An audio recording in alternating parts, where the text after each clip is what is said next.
ఇలాంటి దేవకట్ట నెక్స్ట్ ఎలాంటిదంతా రాబోతున్నాడు అనేది చాలా అందరూ ఉత్కంఠగా ఎదురు చూస్తున్నారు. దేవకట్ట 2.0 అని పెట్టుకున్నామా?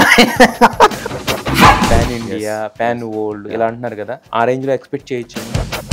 నేను రీడిస్కవరీ రీఇన్వెన్షన్ అంటే నేను వెళ్ళిపోయి టపా యాక్షన్ డబ్బులు తగలబెట్టే సినిమాలు చేయాలని కాదు. మీరు కూడా ఎప్పుడు చూడడానికి సో కొంచెం సీరియస్ గా కనిపెడతారు. వెళ్ళలో డైలాగ్ వాయిస్ ఆఫ్ సీరియస్ గుడిసాలే అంటే ఇది ఒక ఇద్దరు పొలిటీషియన్స్ కి సంబంధించిన ఒక కల్పిత కథ అని మీరు అనుకుంటున్నారు. మైసబ్లో మోసాలు, మైసబ్లో అబద్ధాలు. అబద్ధాల్లో నిజాలు ఎందుకు వెతుకుతున్నారు మీరు? థియేటర్స్కి వచ్చిన తర్వాత ఏదైనా రీజన్స్ వల్ల అవి పే ఆఫ్ చెయ్యకపోతే 99% ఆఫ్ ద పీపుల్ ఏంటంటే వాళ్ళ జడ్జ్మెంట్ మీద వాళ్ళకి నమ్మకం ఉండదు. అంటే ఒక ఫార్మాట్ ప్రకారం యాజ్ ఇట్ ఈస్గా జరిగింది. అవును, చిరంజీవి గారి films out of his 160 films అంటే దానిలో రుద్రవేణి ఖచ్చితంగా ఉంటుంది. And it was commercial disaster. దాంట్లో మోస్ట్ రిడిక్యులస్ అనిపించింది, మోస్ట్ ఫన్నీ అంటే ఏది? ఇన్ఫాక్ట్ నాకు నచ్చకుండా అది బ్లాక్ బస్టర్ అయితే కూడా నాకు ఇష్టం. ఏదో ఒక యాంగిల్లో రెండు ఆపోజిట్ పోల్స్. నాకు ఎప్పుడైతే సినిమాలో ఇంకొక సినిమా చేసే అవకాశం నేను తెచ్చుకోలేకపోతానో, ఇండియన్ రెస్టారెంట్లో దోశలు పోస్తానో బతకాల్సి వస్తుంది. ఆ టైంలో మెకానికల్ ఎందుకు? అది కూడా నా పిచ్చి క్యారెక్టర్లో నుంచి వచ్చింది. సో మరి మీది అరేంజ్ మ్యారేజ్లో ఉంది? విజయవాడ తండ్రి. ఓకే. నాది రాయలసీమ, చెన్నై, నువ్వు హైదరాబాద్. బట్ మరి దేవకట్టకి ఏంటి మోటో? ఏఎన్ఆర్ గారు ఒకరోజు ఇప్పుడు 4th grade చదివారండి. రాజమౌళి గారు లాంటి అంటే ఈజ్ ద యూనివర్సల్ నౌ. ఇప్పుడు అగైన్ నేనేం కన్సిస్టెంట్గా ఇంత వర్క్ చేయను. పర్సనల్గా కూడా ఇష్టమా పాలిటిక్స్ అండ్ క్యాస్ట్? మనిషి ఏం విత్తుతాడో అదే కోస్తాడనే థీమ్ కోసం అనుకున్నా. పొలిటీషియన్స్ ప్రొటెక్ట్ చేయకపోతే ఏ గ్యాంగ్స్టర్ సర్వైవ్ అవ్వలేదు. Hi hello viewers, welcome to the podcast show with NTV. Film makers చాలామంది ఏంటంటే విజువల్ స్పెక్టికల్స్ తీస్తుంటారు, బట్ మన ముందున్న ఫిల్మ్ మేకర్ మాత్రం డైలాగ్ స్పెక్టికల్స్ అనమాట. ఆయన డైలాగ్స్ చెప్తూ ఉంటే, ఆయన కథ నెరేట్ చేస్తూ ఉంటే అలా కూర్చుని వినాలనిపిస్తూ ఉంటాయి, అది ఎంతసేపు అయినా కూడా. సో రీసెంట్గా మైసబ్తో బ్లాక్ బస్టర్ హిట్ అందుకున్న దేవగారు మనతో ఉన్నారు, ఆయనతో మాట్లాడదాం. Hello sir. Hi Tarak, how are you? Fine sir, ఎలా ఉన్నారు? Very good, very happy. Dialogue spectacle అనేది చాలా తక్కువ మందికి ఫిల్మ్ మేకర్స్కి అదొక బూన్లా ఉంటుంది, అది మీకుంది యాక్చువల్గా. మీరేంటంటే మేము ఎలాంటి క్వశ్చన్ అడిగినా ఏం చెప్పాలనుకున్నా కూడా మీరు ఒకటి అనుకుంటారు, అది చెప్తా ఉంటారు, మేము వింటా ఉంటాం. అవునా sir? Yes sir, yes.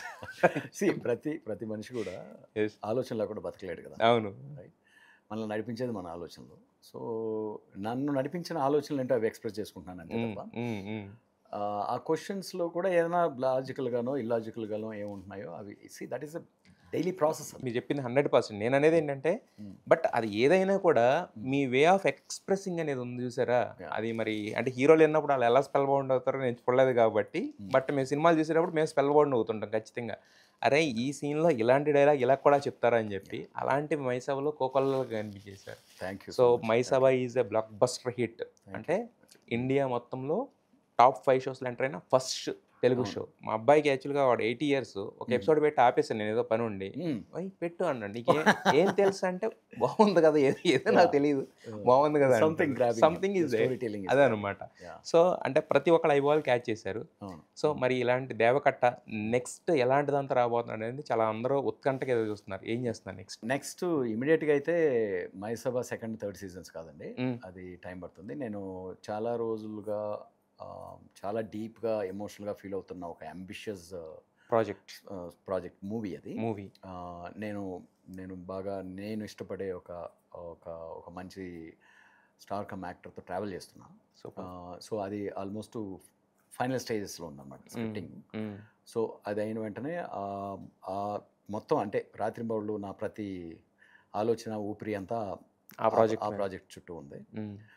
Only మొన్న అంటే లాస్ట్ 1 week వరకు మైసభ ఇంటర్వ్యూస్, మైసభ ప్రపంచంలోనే ఉన్నాను.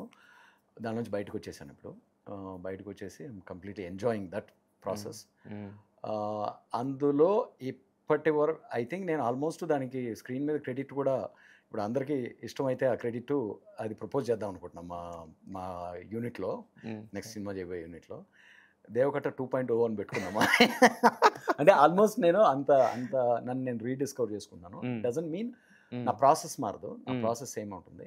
నన్ను ఏ కథ రాయాలన్నా ఎక్కడో నా ఇన్నర్ కోర్స్లో నుంచి వచ్చి ఒక ఎమోషనో లేకపోతే ఒక డిస్టర్బెన్స్ దానిలో నుంచి వస్తుంది. ఇది ఈ సబ్జెక్ట్ మ్యాటర్ బేసిక్గా. ఈ సబ్జెక్ట్ మ్యాటర్ కూడా దాదాపు ఆల్మోస్ట్ ఒక డెకేడ్గా నేను రకరకాలుగా ఎక్స్ప్లోర్ చేస్తున్నా, ఎలా ఓకే. చెప్పాలి కథని, వన్ డెకేడ్ నుంచి. యా అంటే almost all my ideas they grow with me. Hmm. Like హ్మ్. యాజ్ ఐ గ్రో, నేను ప్రపంచాన్ని స్టడీ చేస్తున్న దానిలోనో, లైఫ్ని స్టడీ చేస్తున్న దానిలో నుంచే హ్మ్. That is end of the day. అలా కథ, ఏ కథనైనా అలాగే చూస్తాను. హ్మ్. ఆ హ్మ్. కథ మనకి ఎప్పుడు రిలవెంట్గా ఉంటుందంటే, మన లైఫ్లో ఏదో ఒక కాన్ఫ్లిక్ట్కో, కండిషన్కో, ఒక ఎలిమెంట్కో, ఒక సిచ్యువేషన్కో, హ్మ్. ఒక ఎసెన్స్కో రిలేటబుల్ అయినప్పుడే దాన్ని ఒక కొత్త కోణంలోనో, కొత్త దృక్పథంలోనో మనం ఆవిష్కరించగలిగినప్పుడే, యెస్. అరే ఇలా కూడా చూడొచ్చా అనే దాంతో మనం అందరం అటాచ్ అవుతాం. సో హ్మ్. దట్ ఈస్ వాట్, అంటే అలాంటి కథలు, అలాంటి సినిమాలు ఫర్ ఎవర్ మ్యాటర్ అనమాట.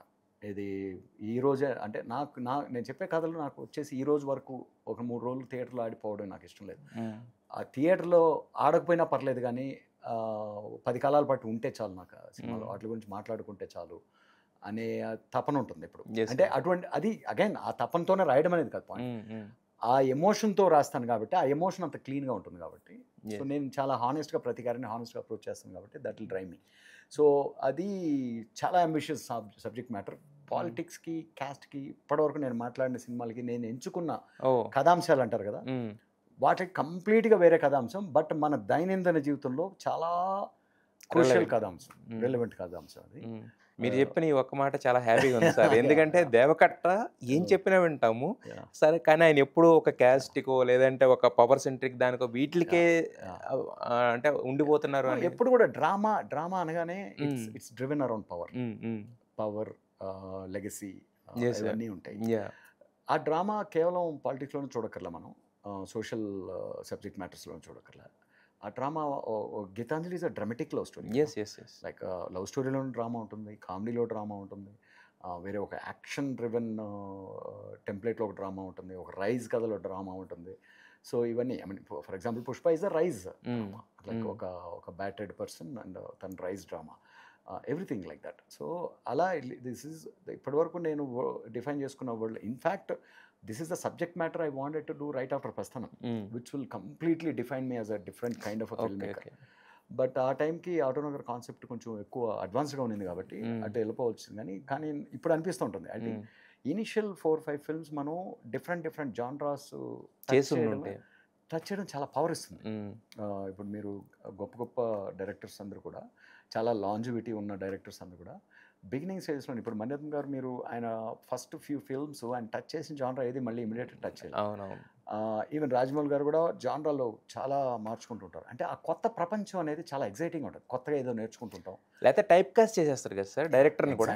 ఎగ్జాక్ట్‌లీ. సో అగైన్ ఒకవేళ ఆటోనగర్ సూర్య కూడా అప్పటికప్పుడే, ఇప్పుడు హ్మ్. లేటర్‌గా అది ఒక కల్ట్ అయినా కూడా హ్మ్. ఇన్‌స్టంట్‌గా బ్లాక్ బస్టర్ కాలేదు కాబట్టి, ఇన్‌స్టంట్‌గా అంటే ప్రస్థానంతో కంపేర్ చేసి చూసుకున్నప్పుడు అంత అప్రిషియేషన్ రాలేదు కాబట్టి, హ్మ్. మళ్ళీ ఆ కైండ్ ఆఫ్ నాకు ఐడెంటిటీ ఇచ్చిన ప్రాసెస్‌లోనే నన్ను నేను డిస్కవర్ చేసుకోవాల్సొచ్చింది. ఓకే. ఓకే. అది నాకు తెలిసి ఆ రీడిస్కవరీ ఆర్ హ్మ్. అంటే గెటింగ్ బ్యాక్ అంటూ, నేనేదైతే నా మీద కాన్ఫిడెన్స్ కోల్పోయానో ఇండస్ట్రీ పెద్దల దగ్గర గానీ, లేకపోతే హీరోల దగ్గర గానీ, లేకపోతే ఓవరాల్ ట్రేడ్‌లో గానీ, whatever it is, that finally with Mayasabha confidence establish అయింది అని హ్మ్. ఇప్పుడు అర్థమవుతుంది నాకు. హ్మ్. దీంతో now I want to invent next myself. లెవెల్‌కి yes. Yeah! I want to reinvent. I want to grow as a filmmaker. Rajamouli garu ఎప్పుడైతే ఒక ఓల్డ్ సినిమా డోర్స్ ఓపెన్ చేసారో, యాహ్! ఇప్పుడు ఏదైనా కూడా pan yes. India, pan yes. World ఇలా yeah! అంటున్నారు కదా! యాహ్! సో, ఆ రేంజ్‌లో ఎక్స్‌పెక్ట్ చేయొచ్చా? See when the emotion is universal, hmm. Human, hmm. Hmm. There is no limit ఏ కంటెంట్‌కైనా. ఇది ఓన్లీ మనం ఎంత ఎఫెక్టివ్‌గా కథ చెప్తున్నాం, హ్మ్. మన ఎమోషన్ ఎంత జెన్యూన్‌గా ఉంది, అది ఎంత జెన్యూన్‌గా ట్రాన్స్‌లేట్ అవుతుంది హ్మ్. స్క్రీన్ మీదకి. సో, ఆ క్రాఫ్ట్ నేను రీఇన్వెన్షన్ అంటే నేను వెళ్ళిపోయి టపా యాక్షన్ పెట్టేసి, ఆ! యాక్షన్ అని డబ్బులు కాదు సార్. తగలబెట్టే సినిమాలు చేయాలని కాదు ఆ! నా అలానే ఉద్దేశం. కాదు యాహ్! సార్. అంటే నేను అంటాం హ్మ్. మీరు చెప్పింది 100% ఎమోషన్ యాహ్! అనేది ఎప్పుడు కూడా యాహ్! యూనివర్సల్. యాహ్! బట్ కాకపోతే ఇప్పుడు డోర్స్ ఎక్కువ ఓపెన్ అయినాయి ఓపెన్ కదా! అయినాయి. అవునవును. అంటే మీరు అనుకున్న ఎగ్జాక్ట్‌లీ. స్టార్‌కి ఆ రేంజ్‌కి తీసుకెళ్ళే ఛాన్స్ ఎగ్జాక్ట్‌లీ. ఉంది కదా! అంటున్నాను ఉంది. నేను. ఉంది. హ్మ్. హ్మ్. డెఫినెట్‌లీ ఉంది. హ్మ్.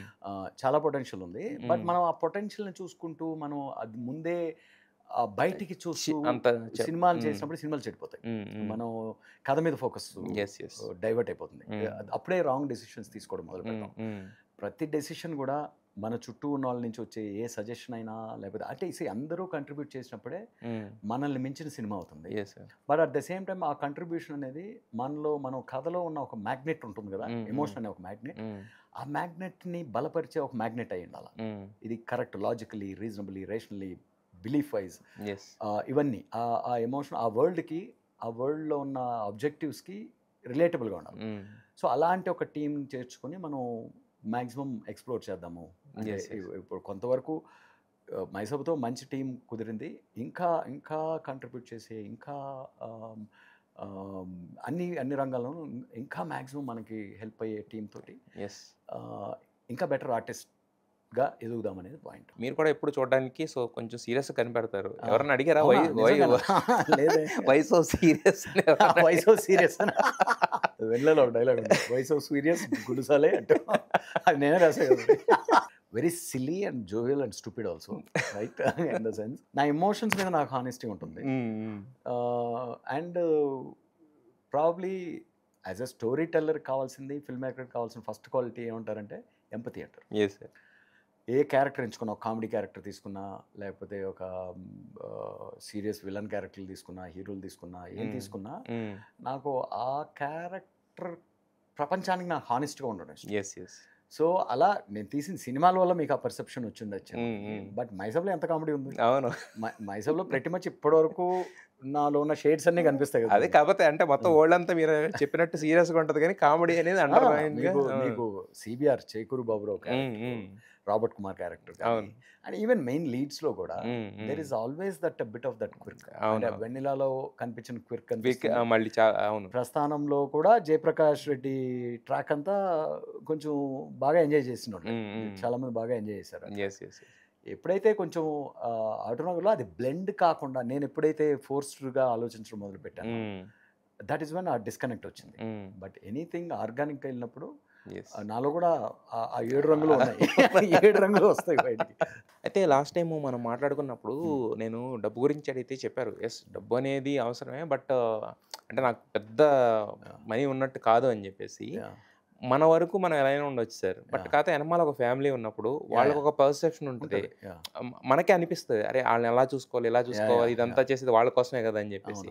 మరి మీ విషయంలో మీ ఫ్యామిలీ నుంచి ఎలా ఉంటుంది sir? Me luckiest part of my life is, అందుకే నేను పడినా మళ్ళీ లెగవగలను అనే కాన్ఫిడెన్సు, ఒక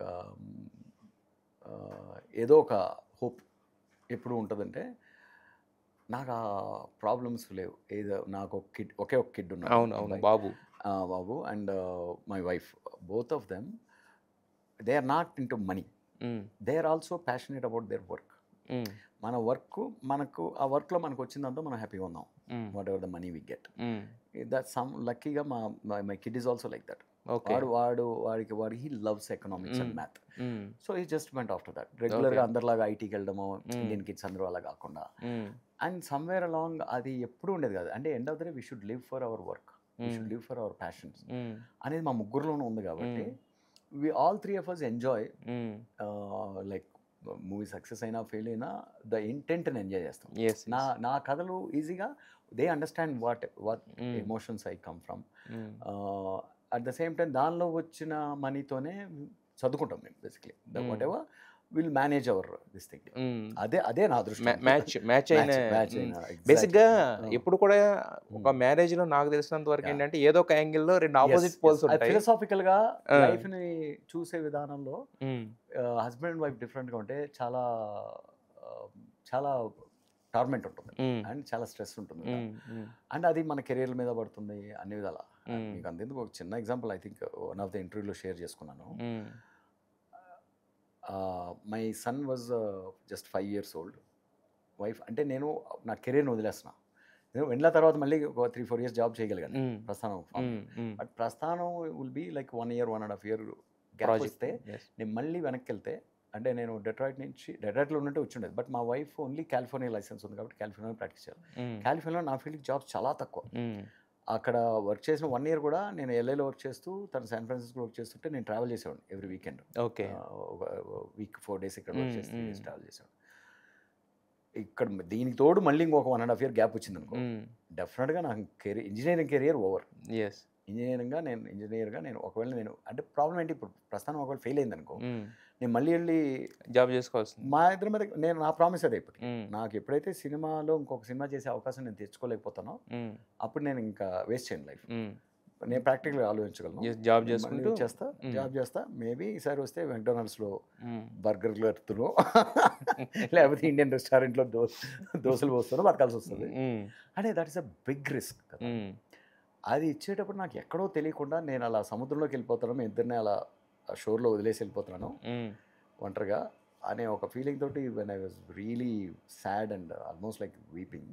ఓన్లీ థింగ్ తను చెప్పింది ఏంటంటే, మీరు యూఎస్కి వచ్చినా కూడా, నువ్వు యూఎస్కి వచ్చినా కూడా వస్తే బేసిక్గా అందరిలాగానే ఒక ఇల్లు కొనుక్కొని ఒక 9 to 5 జాబ్ చేసి అదే ఉంటుంది.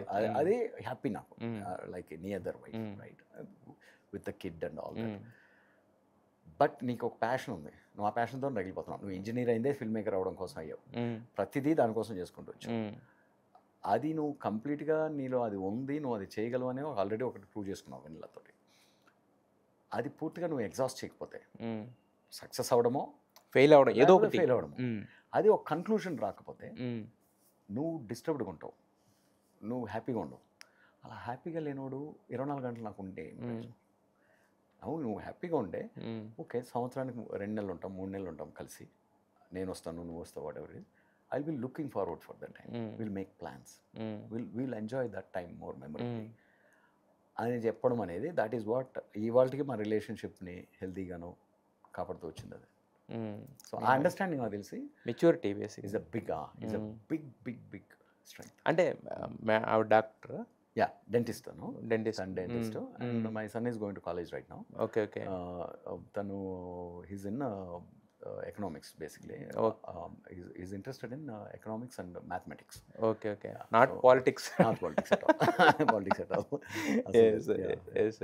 యా, అట్లీస్ట్ మిగతా ఇద్దరు వేరే వేరే జోన్లో ఉన్నారు. ఇప్పుడు నేను కూడా ఇంకా నాకు పాలిటిక్స్ నుంచి రిటైర్ అయిపోయాను. అన్లెస్ ఎప్పుడో ఒకసారి మై సబ్ సెకండ్ సీజన్ వచ్చినప్పుడు I will come back to that.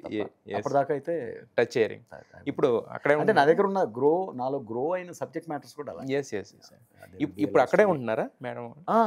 So both my family is in US only. నేను ఐ కీప్ ట్రావెలింగ్. నేను మొన్నే సమ్మర్లో ఒక 1.5 months వెళ్ళి వచ్చాను.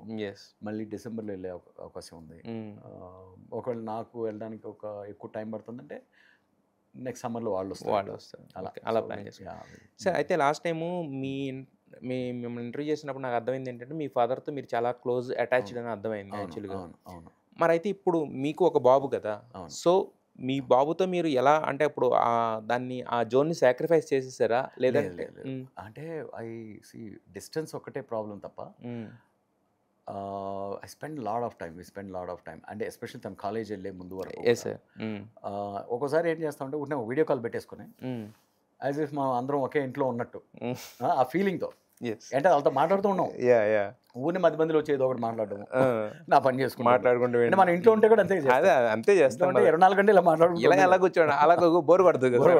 సో అలా కొన్ని అంటే we try to overcome our missing feeling in many different ways. దానికి ఒక 5th 6th grade వరకు సన్కి నేను స్కైప్లో మ్యాథ్ కోచింగ్ ఇచ్చేవాడిని. ఆ తర్వాత 7th 8th వచ్చేటప్పుడు dad your math is outdated అని. ఓకే రా, నువ్వు నేర్పించేటట్టు అంటే ఈ వెంట ఆన్ హిజ్ ఓన్. అది ఆ అటాచ్మెంట్. అంటే లక్కీలీ ఏంటంటే ఒకప్పటిలా కాదు కదా. మా నాన్న రోజుల్లో ఉన్నట్లు కాకుండా ఈ రోజులో మనకున్న ఒక అడ్వాంటేజ్ ఏంటంటే, ఈ గ్లోబ్లో మనం ఎక్కడున్నా every day connect with them in some way. We can be in front of each other. Physical గా కాకపోయినా వి కెన్ కనెక్ట్. వీడియో ద్వారా, వాయిస్ ద్వారా, that is a big boon కదా మన మోడర్న్ టెక్నాలజీలో. That's why we are able to explore. ఎక్కడన్నా ఏమున్నా మన అంబిషన్ తగినట్టు మనం ట్రావెల్ చేయగలుగుతున్నాం, స్టే చేయగలుగుతున్నాం. అయితే నాకు ఎప్పుడు ఒక డౌట్ సార్, యాక్చువల్గా అమెరికా వాళ్ళు వెళ్ళే వాళ్ళు ఎవరైనా కూడా ఏంటంటే కంప్యూటర్ లేకపోతే సాఫ్ట్వేర్ అంటారు. ఇప్పుడు మీరు చెప్తూ మాట్లాడితే కూడా అన్నారు, నాకు అది స్కిప్ అయింది ఇంతకు ముందు ఉన్నది కూడా. అది అంటే ఆ టైంలో మెకానికల్ ఎందుకు? అది కూడా నా పిచ్చి క్యారెక్టర్లో నుంచి వచ్చింది. పిచ్చి అంటున్నారు కానీ ఇంటెలిజెన్స్ సార్. పిచ్చి అంటే పాయింట్ ఏంటంటే, రైట్, నాకు 10th ర్యాంక్ హోల్డర్ నేను. 11th 12th కూడా like 12th school first.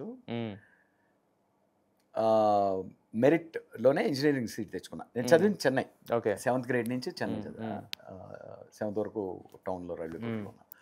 So నాకు అండ్ వెళ్ళి సీట్ తీసుకునేటప్పుడు కూడా అందరూ మొత్తం ప్రపంచం అంతా కంప్యూటర్ సైన్స్ వైపు వెళ్తుంది. నాకు ఎక్కడో ఏదో మెకానికల్ అంటేనే కొంచెం ఇంట్రెస్ట్. మెకానికల్ అంటే ఏదో ఒక మ్యాన్లీ అని లేకపోతే ఇది అని ఏదో ఒక సైకలాజికల్గా ఒక ఫీల్ ఒక ఫీల్ బేసిక్లీ. అప్పుడు మెకానికల్ ఇంజనీరింగ్ తీసుకున్నా, ఇంజనీరింగ్లో సీట్ కూడా. మళ్ళీ యూఎస్లో వీసా వచ్చినప్పుడు కూడా ప్రతి ఒక్కడు డబ్బులు సంపాదించాలంటే, నేను వెళ్ళిందే ఏంటి, 2 ఏళ్ళు మాస్టర్స్ డిగ్రీ చేసి 2 ఏళ్ళు సంపాదించి మా నాన్నకు ఒక 10-20 లక్షలు ఇచ్చేసి, అంటే ఆ టైంలో 10-20 lakhs ఇస్ బిగ్ అనమాట, చాలా ఇచ్చేసి ఇంకా నేను సినిమాలోకి వెళ్ళిపోతా అనుకొని వెళ్ళిన కంప్యూటర్స్కి వెళ్ళాలిగా. అంటే స్టూపిడ్ అనడానికి నా డెసిషన్స్ కొన్నిసార్లు ఏముంటుంది అంటే, that's why I'm not that street smart or that life skills పెద్ద తక్కువ నాకు చాలా వరకు. ఉన్న ఒక హానెస్ట్ ఎమోషన్స్ ఉంటుంది కానీ దాని నుంచి యాక్చువల్ లైఫ్ స్కిల్స్ నేర్చుకుంటే కొంచెం బెటర్గా ఉండే జీవితంలో. సో వెళ్ళి అందరూ మొత్తం నాతో వచ్చిన 20 మంది మెకానికల్ ఇంజనీర్స్ నేను ఒక్కడే మిగిలా, మిగతా వాళ్ళందరూ జంప్ కంప్యూటర్స్ టప షిఫ్ట్ అయిపోయారు. అండ్ 1 yearలో కొట్టేసి జాబ్లో జాయిన్ అయిపోయారు. నన్ను అప్పుడు ప్రతి ఒక్కడు ట్రోల్ చేసేవాడు, పార్టీలు జరిగిన ట్రోలింగ్ మీకు అప్పటి నుంచి ఉంది. అప్పటి నుంచి ఉంది. ఇప్పుడు కూడా ఏం పెద్ద ట్రోల్ చేయట్లేదు.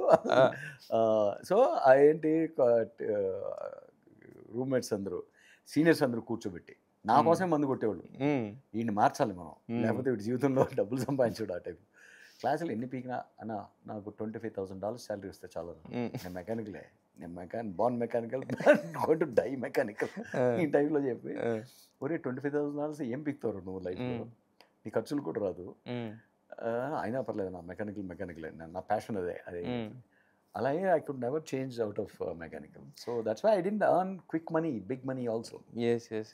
ఓన్లీ థింగ్ అంటే జాబ్ తెచ్చుకున్న తర్వాత it used to be sufficient enough for me to go to film school, learn filmmaking, and then once my wife came, we had to invest on her education and all. Yes. Kuda chala varaku we kept making lot of debts, chala appulu cheskunటూ almost తనకు కూడా job వచ్చిన తర్వాత 1-2 yearsకి we were able to తీర్చడం అప్పులు తెచ్చుకోవడం. అంటే ఇప్పుడు మీ క్యారెక్టర్ని మీరే చెప్తున్నారు ఇంత ఇలా ఉంటాను నేను అని చెప్పి. సో మరి మీది అరేంజ్ మ్యారేజ్ లవ్ మ్యారేజ్?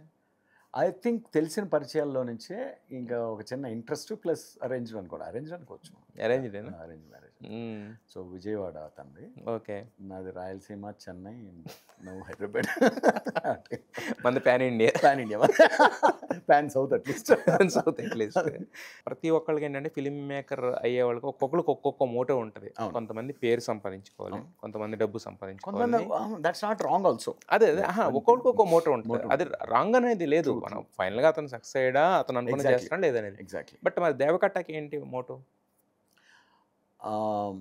ఏదో అంటారు కదా, అకాడమిక్ ఇంట్రెస్ట్ నాకు.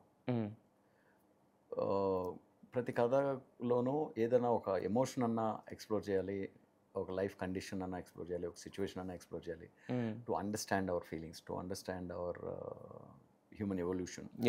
దానికి తగినట్టు any something, some concept, some this thing, అది ప్రతి మచ్ నాకు ఒక్కో సినిమా ఒక్కొక్క డిగ్రీ లాగా. So that is possible only in arts. Like for example, మీరు ఏఎన్ఆర్ గారు ఒకరోజు ఇప్పుడు నేను బిట్స్ పిల్లానికి వెళ్ళినప్పుడు ఆయన చీఫ్ గెస్ట్గా వచ్చున్నారు, నన్ను కూడా గెస్ట్గా పిలిచినప్పుడు ఆయన స్పీచ్ ఒక 45 minutes నేను స్పీచ్ ఇవ్వడానికి వెళ్ళాను కానీ, బట్ ఆయన స్పీచ్ని విని అసలు నిర్ఘాతపోయాయి. స్పీచ్లెస్ 4th grade చదివారు ఆయన. And then he came into movies కదా. He speaks about particle physics, he speaks about so much. అంటే ఎంత అక్వైర్ చేసుకున్నారు. అదే ఆయన ఒక్క ఫీల్డ్కో బ్యాంక్ ఎంప్లాయీ అయిపోయి ఉంటే అంత ఎక్స్ప్లోర్ చేసేవారు కాదు. అవును, ఆ immense potential is possible in cinema. అంత బౌండ్లెస్ నాలెడ్జ్ తెచ్చుకోవచ్చు, at the same time emotions, human knowledge as well as emotion, the societal, political, what ever it is, అన్ని రకాల ఇట్స్ ఎన్ ఓషన్ ఎక్స్ప్లోరేషన్. ఒక ఫిలాసఫర్గా ఎదవచ్చు. అంటే ఇది సినిమా ఒక రకమైన self healing, ఒక రకమైన సెల్ఫ్ ఎంపవరింగ్, అన్ని రకాలుగా. సో నాకు తెలిసి సినిమాని నేను అలా చూస్తాను. నేను almost cinema is for me spiritual, almost like ఏమంటారు, ఒక ట్రాన్స్ నాకు, out of body experience. So అది కేవలం సినిమాకే ఉంది ఆ power. So that's what I see stories as. I see my ideas should be అనే ఒక, షుడ్ బి అంటే ఫోర్స్ అని కాదు, automatically my ideas will come and challenge some kind of ఒక ఫండమెంటల్ పర్సెప్షనో ఒక ఎమోషన్ను ఎక్స్ప్లోర్ చేసే అటెంప్ట్లో ఉంటాయి అట్లీస్ట్. అవి ఎంత ఎఫెక్టివ్గా నేను ట్రాన్స్లేట్ చేస్తున్నానో లేదో తెలియదు. That's what interest me, that's what engages my heart. అది that's what I like about film. అయితే మనకి ఎప్పుడు కూడా జీవితంలో టైం అనేది చాలా ఇంపార్టెంట్. అవును. అంటే డబ్బుల కన్నా అన్నిటికన్నా కూడా. యా యా మీరు మీ జీవితంలో చాలా టైం కొన్ని సంవత్సరాలు ఒక ప్రాజెక్ట్కి పెట్టారు, అవును. బాహుబలి. యా అది టేక్ ఆఫ్ అవ్వలేదు. Yeah yeah yeah so reasons ఏంటనేవి అది అది మనం అన్నిసార్లు చెప్పలేము, డిస్కస్ చేయలేము. అది పక్కన పెడితే యా ఒక డీప్ డిసప్పాయింట్మెంట్ అనేది ఉంటుంది కదా సార్? ఉంటాయి. ఒక 2-3 ఫేజ్లు ఉన్నాయి నాకు అలాగా, చాలా డీప్. యాక్చువల్గా డిసప్పాయింట్మెంట్, ఆ డిప్రెషన్ వల్ల ఎక్కువ టైం వేస్ట్ అయింది. కానీ నాకు బాహుబలితో అలాంటి సిచ్యువేషన్ లేదు. బాహుబలి నెట్ఫ్లిక్స్ షోతో it was very enriching experience నాకు. దానివల్ల అది యాక్చువల్గా మేము కావాలనే మేమే డిసైడ్ అయ్యి is going in the wrong track అని చెప్పేసి మేమే డ్రాప్అవుట్ చేసిన ప్రాజెక్ట్. ఎందుకంటే అది డ్రాప్అవుట్ చేయడం ఈజ్ హెల్దియర్ ఫర్ అస్ అనిపించింది. అంటే ఏ పరంగా సార్? అది లైక్ బేసిక్గా బాహుబలి వరల్డ్ అనేది ఒక ఇంటర్నేషనల్ రీచ్ ఉండి చాలా ఒక హై ఎక్స్పెక్టేషన్ సెట్ చేసింది. మా అందరి అంబిషన్ కూడా వెన్ వి స్టార్టెడ్, ప్లాట్ఫామ్ అయినా మా ప్రొడ్యూసర్స్ అయినా రాజమౌళి గారు అయినా అందరం కూడా దీన్ని ఒక Game of Thrones kind of వరల్డ్లోకి తీసుకెళ్దాము అనే they brought me on board. Rajamouli garu ఉన్నారు అండ్ బుక్స్ కూడా అలాగే ఉన్నాయి. బుక్స్లో అంతటి ఎగ్జైట్మెంట్ ఉంది. బట్ గేమ్ ఆఫ్ థ్రోన్స్ అనేది ఆ బుక్ 10 ఏళ్ళు రాశాడు ఆయన. దాని తర్వాత ఒక 10 ఏళ్ళు అడాప్ట్ చేసుకోవడానికి స్క్రీన్ ప్లే మీద ఇన్వెస్ట్ చేశారు. ఆ తర్వాత 10 ఏళ్ళు షూట్ చేస్తూ రిలీజ్ చేశారు కదా.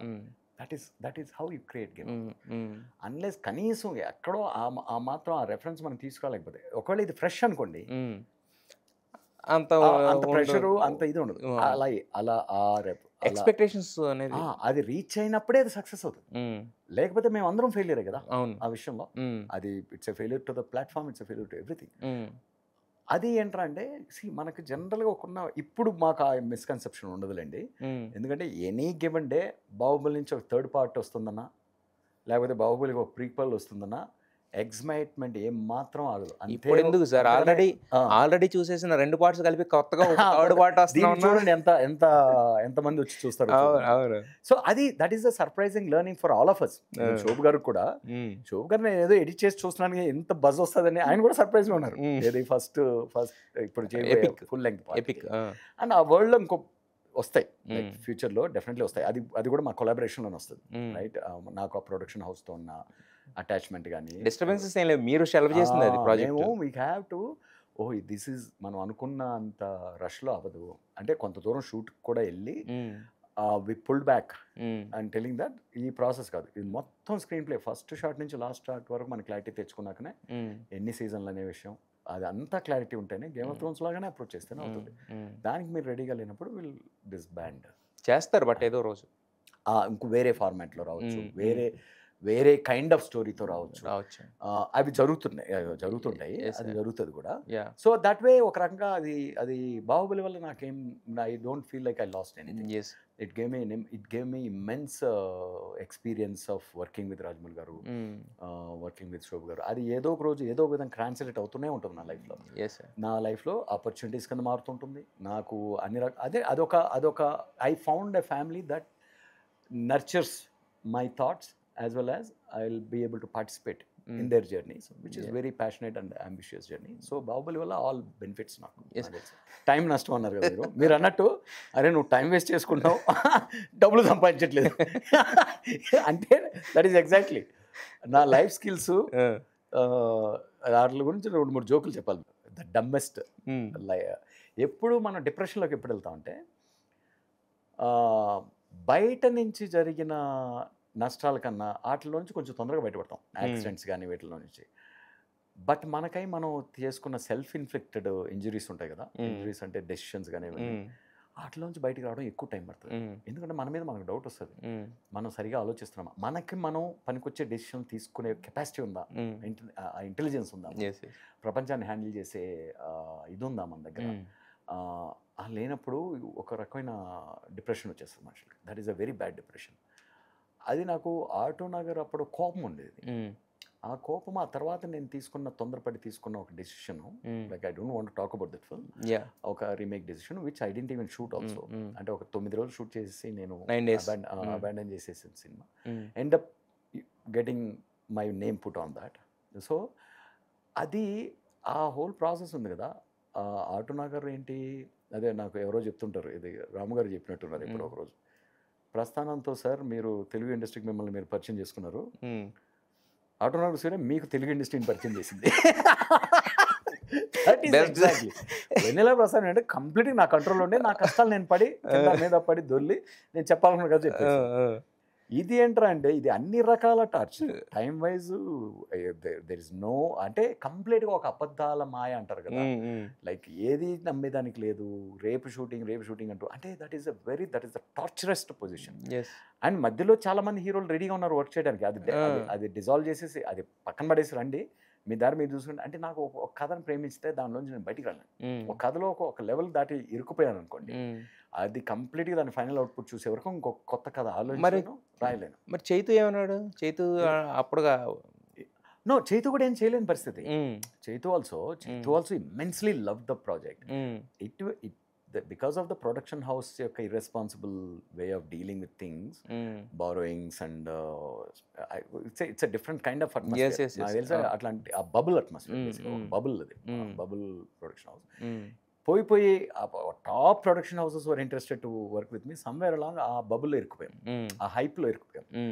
సో అది లోపలికి ఎంటర్ అయిన వెంటనే ఇది హైప్ అని అర్థమైపోతుంది, but you can come out of it, right? అది దట్ ఆ టైం వేస్టేజ్ నాది కాదు, అది యూనివర్స్ నాకు ఇచ్చిన గ్యాప్. సో ఆ లోపలికి వెళ్ళి తీసుకున్న డిసిషన్ రాంగ్ అనుకున్నా బయటికి రాలేని పరిస్థితి. అది that is something that the Autonagar, నేను అనుకున్న ఆటోనగర్లో నేనే అనాథని. ఆ డైలాగ్ ఉంటుంది, అనాథని కాదు అది, వాడెవర్ ఆ హీరోయిజం అంతా నన్ను బంధించేసింది బేసిక్లీ. అండ్ మధ్యలో బయటికి వెళ్ళేవాడిని, ఇంకో other people were interested, but ఆ కథను నేను ప్రాపర్గా ఫామ్ చేసుకోలేకపోయేవాడిని.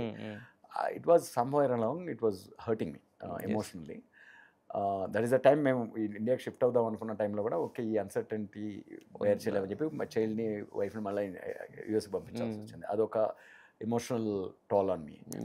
ఇది అయిన తర్వాత జస్ట్ క్విక్గా ఒక రీమేక్ అంటున్నారే 35 డేస్లో అయిపోతుంది షూటు, చేసేద్దాం కొంచెం ఫైనాన్షియల్గా రికవర్ అవుదాం, మెయిన్లీ అది ఫైనాన్స్ కోసం తీసుకున్న డిసిషన్. కానీ ఆ సినిమా నేను వెర్బల్గా కమిట్ అయిన రోజే I get a call from the top most star saying that we have a story, it's a spy thriller, which you feel like exploring now, thinking about now. నాకు ఆ జోన్లో కూడా ఒక థాట్ ఉంది అలా చేయాలని, నాకు అర్థమైంది, అది ఇలా ఇంట్రెస్ట్ ఉందని తెలిసింది, you can work on it అని. అంటే నేను ఇక్కడ నోటి మాట ఇచ్చాను, అది కూడా చేస్తుంటాను, ఇది డెవలప్ చేసుకుంటాం అని ఎవరన్నా చెప్తాడా? నాకన్నా మూర్ఖుడు ఉంటాడు కాదు. అంటే I could have simply said that నేను మళ్ళీ యూఎస్కి వెళ్ళాలి, నాకు ఏదో ఒక ఫ్యామిలీ సిచ్యువేషన్ ఉంది అని చెప్పి ఇంకో 2 నెలలు టైం తీసుకొని, ఆటోనగర్ రిలీజ్ అయిన 3 నెలలకి బ్లండర్ చేస్తున్నాను, ఇంకో 3 నెలలు టైం తీసుకొని ఉండింటే నేను అనుకున్న డబ్బులు ఉంది చూడండి, డబ్బులు కూడా దానంత 10 వచ్చేది. నా మీద ఉన్న కాన్ఫిడెన్స్ అప్పటికి ఆటోనగర్ అందరూ ఇది ప్రొడక్షన్ హౌస్ నుంచి జరిగిన డ్యామేజ్ కానీ దేవా తప్పేం లేదు, దేవా ఇస్ ప్యాషనేట్ ఫిల్మ్ మేకర్. ఇప్పుడు మళ్ళీ అది ఎస్టాబ్లిష్ కావడానికి ఎస్టాబ్లిష్ కావడానికి ఇంత టైం పట్టింది. అంటే రిపబ్లిక్తో కొంత, మైసబ్తో కొంత, మైసబ్తో కొంచెం కమర్షియల్ ఫీలింగ్ కూడా జనాలు కంటే okay he can also tell the story easily, అందరికీ చేరే విధంగా చెప్పొచ్చు అనే కాన్ఫిడెన్స్ వచ్చింది. Not at the cost of my honesty, ఆ రెస్పెక్ట్ మెయింటైన్ చేస్తున్నాయి. That is the process. అయితే ఇప్పుడు మీరు లాస్ట్ టైం కూడా I don't want to talk about it అన్నారు, ఇప్పుడు కూడా మీరు అంటే చెప్పింది నాకంటే ఇప్పుడు రీమేక్ ఫిల్ము 35 డేస్లో అయిపోతుంది, అవును, they has their own funds and everything కదా, 9 డేస్కి ఏమైపోయింది ఏంటి వాట్స్ ద? నేను యాక్చువల్గా నా టాకీ పార్ట్ ఆల్మోస్ట్ 9 డేస్లో షూట్ చేసి almost all the talkie part 9 డేస్లో సినిమా అంత కొట్టేసాను నేను బేసిక్గా. సినిమా అంటే దాని తర్వాత మళ్ళీ ఇంకో 40-45 డేస్ వాళ్ళు చేసుకున్నారు, అంటే ఎక్కువ యాక్షన్ ఓరియంటెడ్. అంటే ఎందుకు మీరు అంటే మీరు అనేది ఎక్కడో దేవా కట్టాకి ఇంకొక ఏవో పెట్టేస్తే కిరీటాలు పెట్టేస్తే దాని చుట్టూ కమర్షియల్ బ్లాక్ బస్టర్, అది ఒక ఈక్వేషన్ వాళ్ళది. బట్ ఎనీవే సి అదే I don't want to discuss about they would have been right also, they would have వాళ్ళ పాయింట్ ఆఫ్ వ్యూలో వాళ్ళ process. With all due respect, I don't have any disrespect. First ఈ మాట్లాడుకోలేదు sir, any disrespect. But my point is Autonagar Surya అయినా లేకపోతే anything the one project that I was in, it was a wrong atmosphere for me. It wasn't according to my whole hearted content కానీ attempt కానీ attempt కానీ, అంటే నేను enjoy చేసే process కాదు. So that is the one thing I have to avoid. అది కేవలం నేను అవాయిడ్ చేసుకుంటూ పోతే ఆటోమేటిక్గా I will gain my time, automatically I will gain my what ever satisfaction and kind of films that I want make. అది నాకు Baahubali Netflix series తోటి అట్లాంటి అట్మాస్ఫియర్ వచ్చింది, కనెక్ట్ అవుతూ వచ్చింది. సార్ అయితే బేసిక్గా ఎవరైనా కూడా ఫిల్మ్ మేకర్ ఇప్పుడు అంటే రాజమౌళి గారు లాంటి అంటే హీఈస్ ద యూనివర్సల్ నౌ, ఎందుకంటే ఆస్కార్ దాకా తీసుకెళ్ళి ఆస్కార్ గెలుచుకొచ్చారు. సో అలాంటి ఒక ఫిల్మ్ మేకర్ ఎవరితోన్నా ట్రావెల్ చేయాలనుకున్నప్పుడు ఏంటంటే చూసుకుంటారు అనమాట. అంటే ఆయనకి ఎందుకంటే ఇంతకాలం ఉన్నా కూడా కొంతమంది వచ్చి ఆ సినిమాకి వచ్చి వెళ్ళిపోతూ ఉంటారు. విజేంద్ర ప్రసాద్ గారిదే కంటిన్యూ ట్రావెల్ అవుతుంటారు. మరి మీరు ఏ పాయింట్ ఆయన కనెక్ట్ అయ్యారు యాజ్ అంటే ఇప్పుడు ఎలా ట్రావెల్ ఆయన ఇప్పుడు అగైన్ నేనేం కన్సిస్టెంట్గా ఆయనతో వర్క్ చేయట్లేదు, కన్సిస్టింగ్ చేయట్లేదు, సబ్జెక్ట్ మ్యాటర్ని బట్టి ఆయన ఎక్స్ప్లోర్ చేస్తున్న సినిమాని బట్టి he will pick his team. నాకు దెర్ ఈస్ ఆబ్వియస్లీ ఇంటర్నల్గా ఒక రైటింగ్ టీమ్ కానీ, లైక్ నాన్నగారు అదే విజేంద్ర ప్రసాద్ గారు ప్లస్ కాంచి గారు, ఒక కోర్ టీమ్ ఎప్పుడు ఆయనతో ట్రావెల్ చేసే టీం ఒకటి ఉంటుంది when in the Inception stages నుంచి. దాని తర్వాత ఆయన ఆ సినిమా ఎక్కడికి వెళ్తుంది అనే దాన్ని బట్టి he will pick and choose. అంటే he been working with everybody. ఆయన బాహుబలి అప్పుడు ఏంటంటే ఆయనకు నాకు తెలిసి ఆయన ఆటోనాగ్ సూర్యాన్ని కూడా అప్రిషియేట్ చేశారు, ట్విట్టర్లో పెట్టారు. ఆయన ఎప్పుడు నేను యూఎస్లో ఉన్నప్పుడు ప్రస్థానం చూసినప్పుడు ఒక ట్విట్టర్ ద్వారా కనెక్ట్ అయ్యారు ఆ సినిమా చూసి, దాన్ని అప్రిషియేట్ చేస్తూ. రాజమౌళి గారు అందరి సినిమాలు బాగా చేస్తారు, ఆయన అది ఆల్మోస్ట్ రిలీజియస్గా చూస్తారు, రిలీజ్ అయిన సినిమా చూస్తారు, దానిలో ఉన్న మెరిట్ని అప్రిషియేట్ చేస్తారు. అందరు చిన్న పెద్ద ఫిల్మ్ మేకర్ లేకుండా he's somebody who belongs to cinema, enjoys cinema and enjoys the. అంటే ఇప్పుడు మీరు అప్పుడు స్టార్ట్ అయింది మా అసోసియేషన్, అలా ఇంటరాక్షన్ స్టార్ట్ అయింది. ఆటోనగర్ అయిపోయిన తర్వాత ఆయన ఒకసారి బాహుబలి పిలిపించి ఒక సీనుకి వర్డ్స్ రాయమన్నారు. అది కూడా చాలా వరకు ఆయన ఆర్టికులేట్ చేసిన థాట్సే నేను తెలుగుకి ఏది మరణం, బాహుబలి ఫస్ట్ పార్ట్ ప్రభాస్ సైన్యం అంతా వెనక్కి వెళ్ళిపోతుంటే ఏది మరణం అని చెప్పి వాళ్ళని ఇన్స్పైర్ చేసేది. నాతో వచ్చేదెవరు, నాతో చచ్చేదెవరు, మరణాన్ని దాటి నాతో బతికేదెవరు అని. సో అది కొంచెం ఆయన కూడా కైనింగ్ బాగా ఎంజాయ్ చేశారు. So we felt happy about it. And then ఎప్పుడైతే బాహుబలి నెట్ఫ్లిక్స్ సిరీస్ దీనికి వచ్చిందో అప్పుడు the proposal came from Shobu garu, Prasad garu, and immediately Rajamouli garu also felt very happy.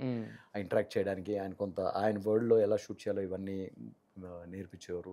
ఇదంతా ఇక్కడ ఒక అండర్స్టాండింగ్, ఒక bonding, like where writing wise ఆయన షూట్ చేస్తున్నప్పుడు అక్కడికక్కడ రాసే విధానం కానీ ఆ ఇంటరాక్షన్ అదంతా we develop some kind of I was also enjoying it lot. And అది అక్కడితో తర్వాత దాన్ని మనం వదిలేసేసిన తర్వాత that we kept on and off, we kept talking and meeting and all that. So that's what my relationship. And Shobu garu, Prasad గారితో అయితే ఇప్పుడు ఫ్రీక్వెంట్గా ఇప్పుడు కలుస్తూ ఉంటాను. చాలా ఇప్పుడు ఫర్ ఎగ్జాంపుల్ మా ప్రొడ్యూసర్ కృష్ణ విజయ్ పరంపరకి తను అటాచ్ చేశాను నేనే. లైక్ శోభ గారు ఇది విజయ్ అయితే కొంచెం బడ్జెట్లో ఫినిష్ చేస్తారంటే అది పెద్ద బ్లాక్ బస్టర్ అయింది, హాట్స్టార్లో వచ్చింది పరంపర షో. అలా వీ కీప్ ఎక్స్చేంజింగ్ రిసోర్సెస్. ఏదన్నా టైం ఉంటే I think I'm also travelling with them, but those things will come out. అంటే మనం 29 గురించి మాట్లాడదు కానీ, but now your part of Rajamouli గారు ఆ టీమ్కి ఎప్పుడన్నా ఉంటుందా మీది, అంటే సాహిత్య రైటింగ్ పరంగా ఇంటరాక్ట్ అండ్ ఆల్ దాట్? ఏదైనా ప్రాజెక్ట్ గురించి మనం ఎప్పుడు మాట్లాడవచ్చు అంటే మన ఇన్వాల్వ్మెంట్, మన కంట్రిబ్యూషన్ ఎంతవరకు వెళ్తుందో అనేది like the chief has to decide. And that is him. So adi tappa I don't think beyond that. Like beyond we just interact, exchange ideas. అయితే వెన్నెల మీ ఫస్ట్ సినిమా సార్, దాని నుంచి వచ్చిన వెన్నెల కిషోర్ ఆయన బయటకు వచ్చి వెన్నెల 1.5 అని తీశాడు. ఆయన సినిమా టైటిల్లో సగం మీదే. చూసారు అసలు? చూసా. ఏం చెప్పారు? చూసా. అంటే నేను ఓన్లీ థింగ్ ఏం చెప్పానంటే తనకి, కిషోర్ అప్పటికే చాలా బిజీగా ఉన్నాడు, వెన్నెల 1.5 తీసే టైంకే యాక్టర్గా చాలా బిజీగా ఉన్నాడు. కానీ నాకు తెలిసి ఎక్కడో తను ఒక డైరెక్టర్గా కమిట్ అవ్వాల్సిన టైం కమిట్ అయ్యి దాని ప్రాసెస్ని రష్లో కాకుండా చేస్తే గ్యారంటీగా ఫినామినల్ కామెడీ డైరెక్టర్ అవుతుంది. కామెడీ అట్లీస్ట్ నేను మిగతా జానరా చెప్పలేనేమో కానీ, క్రైమ్ ఆ జానర్స్ చెప్పలేనేమో కానీ ఆ పొటెన్షియల్ అసలు వెన్నెల 1.5 అయితే తను ఒక రోజు ఒక రెస్టారెంట్లో కూర్చొని తన కథ చెప్తుంటే నేను కుర్చీలో కూర్చోలేకపోయా, దొర్లి నవ్వడం అంటారు, అలా నవ్వుకుంటా ఫన్నీగా చెప్పాడు. అసలు మామూలుగా చెప్పాలన్న అదే లాట్ ఆఫ్ టైమ్స్ ఏమవుతుందంటే ఆ ట్రాన్స్లేషన్కి వెళ్ళేటప్పుడు న్యూఆన్సెస్ వీటికి కావాల్సిన రిసోర్సెస్ కానీ టైం కానీ ఇన్వెస్ట్ చేయాలి. అప్పటికే తను యాక్టర్గా బిజీగా ఉండడం వల్ల నాకు తెలిసి టైం పెట్టలేకపోయాడు. తను అనుకున్నంత టైం పెట్టలేకపోయాడు అనేది నా ఉద్దేశం. ఈవెన్ తన తర్వాత తీసిన ఇదేనా, బికాస్ దాని original ambition was to become a director and become direct Pawan Kalyan garu. That's life dream అనమాట. అలా వచ్చిన జీవితాన్ని నేను అలా ఒక యాక్టర్ గా బందీ చేసి ఏమో సార్ చేస్తారేమో ఏం చేసుకుంటారు సార్, గుర్రం ఎగరవచ్చు అంటారు, చెప్పలేము. ఏదో రోజున చేస్తే చేయొచ్చేమో పవన్ కళ్యాణ్ గారు. నిజంగా తనకు ఆ పొటెన్షియల్ అయితే ఉంది.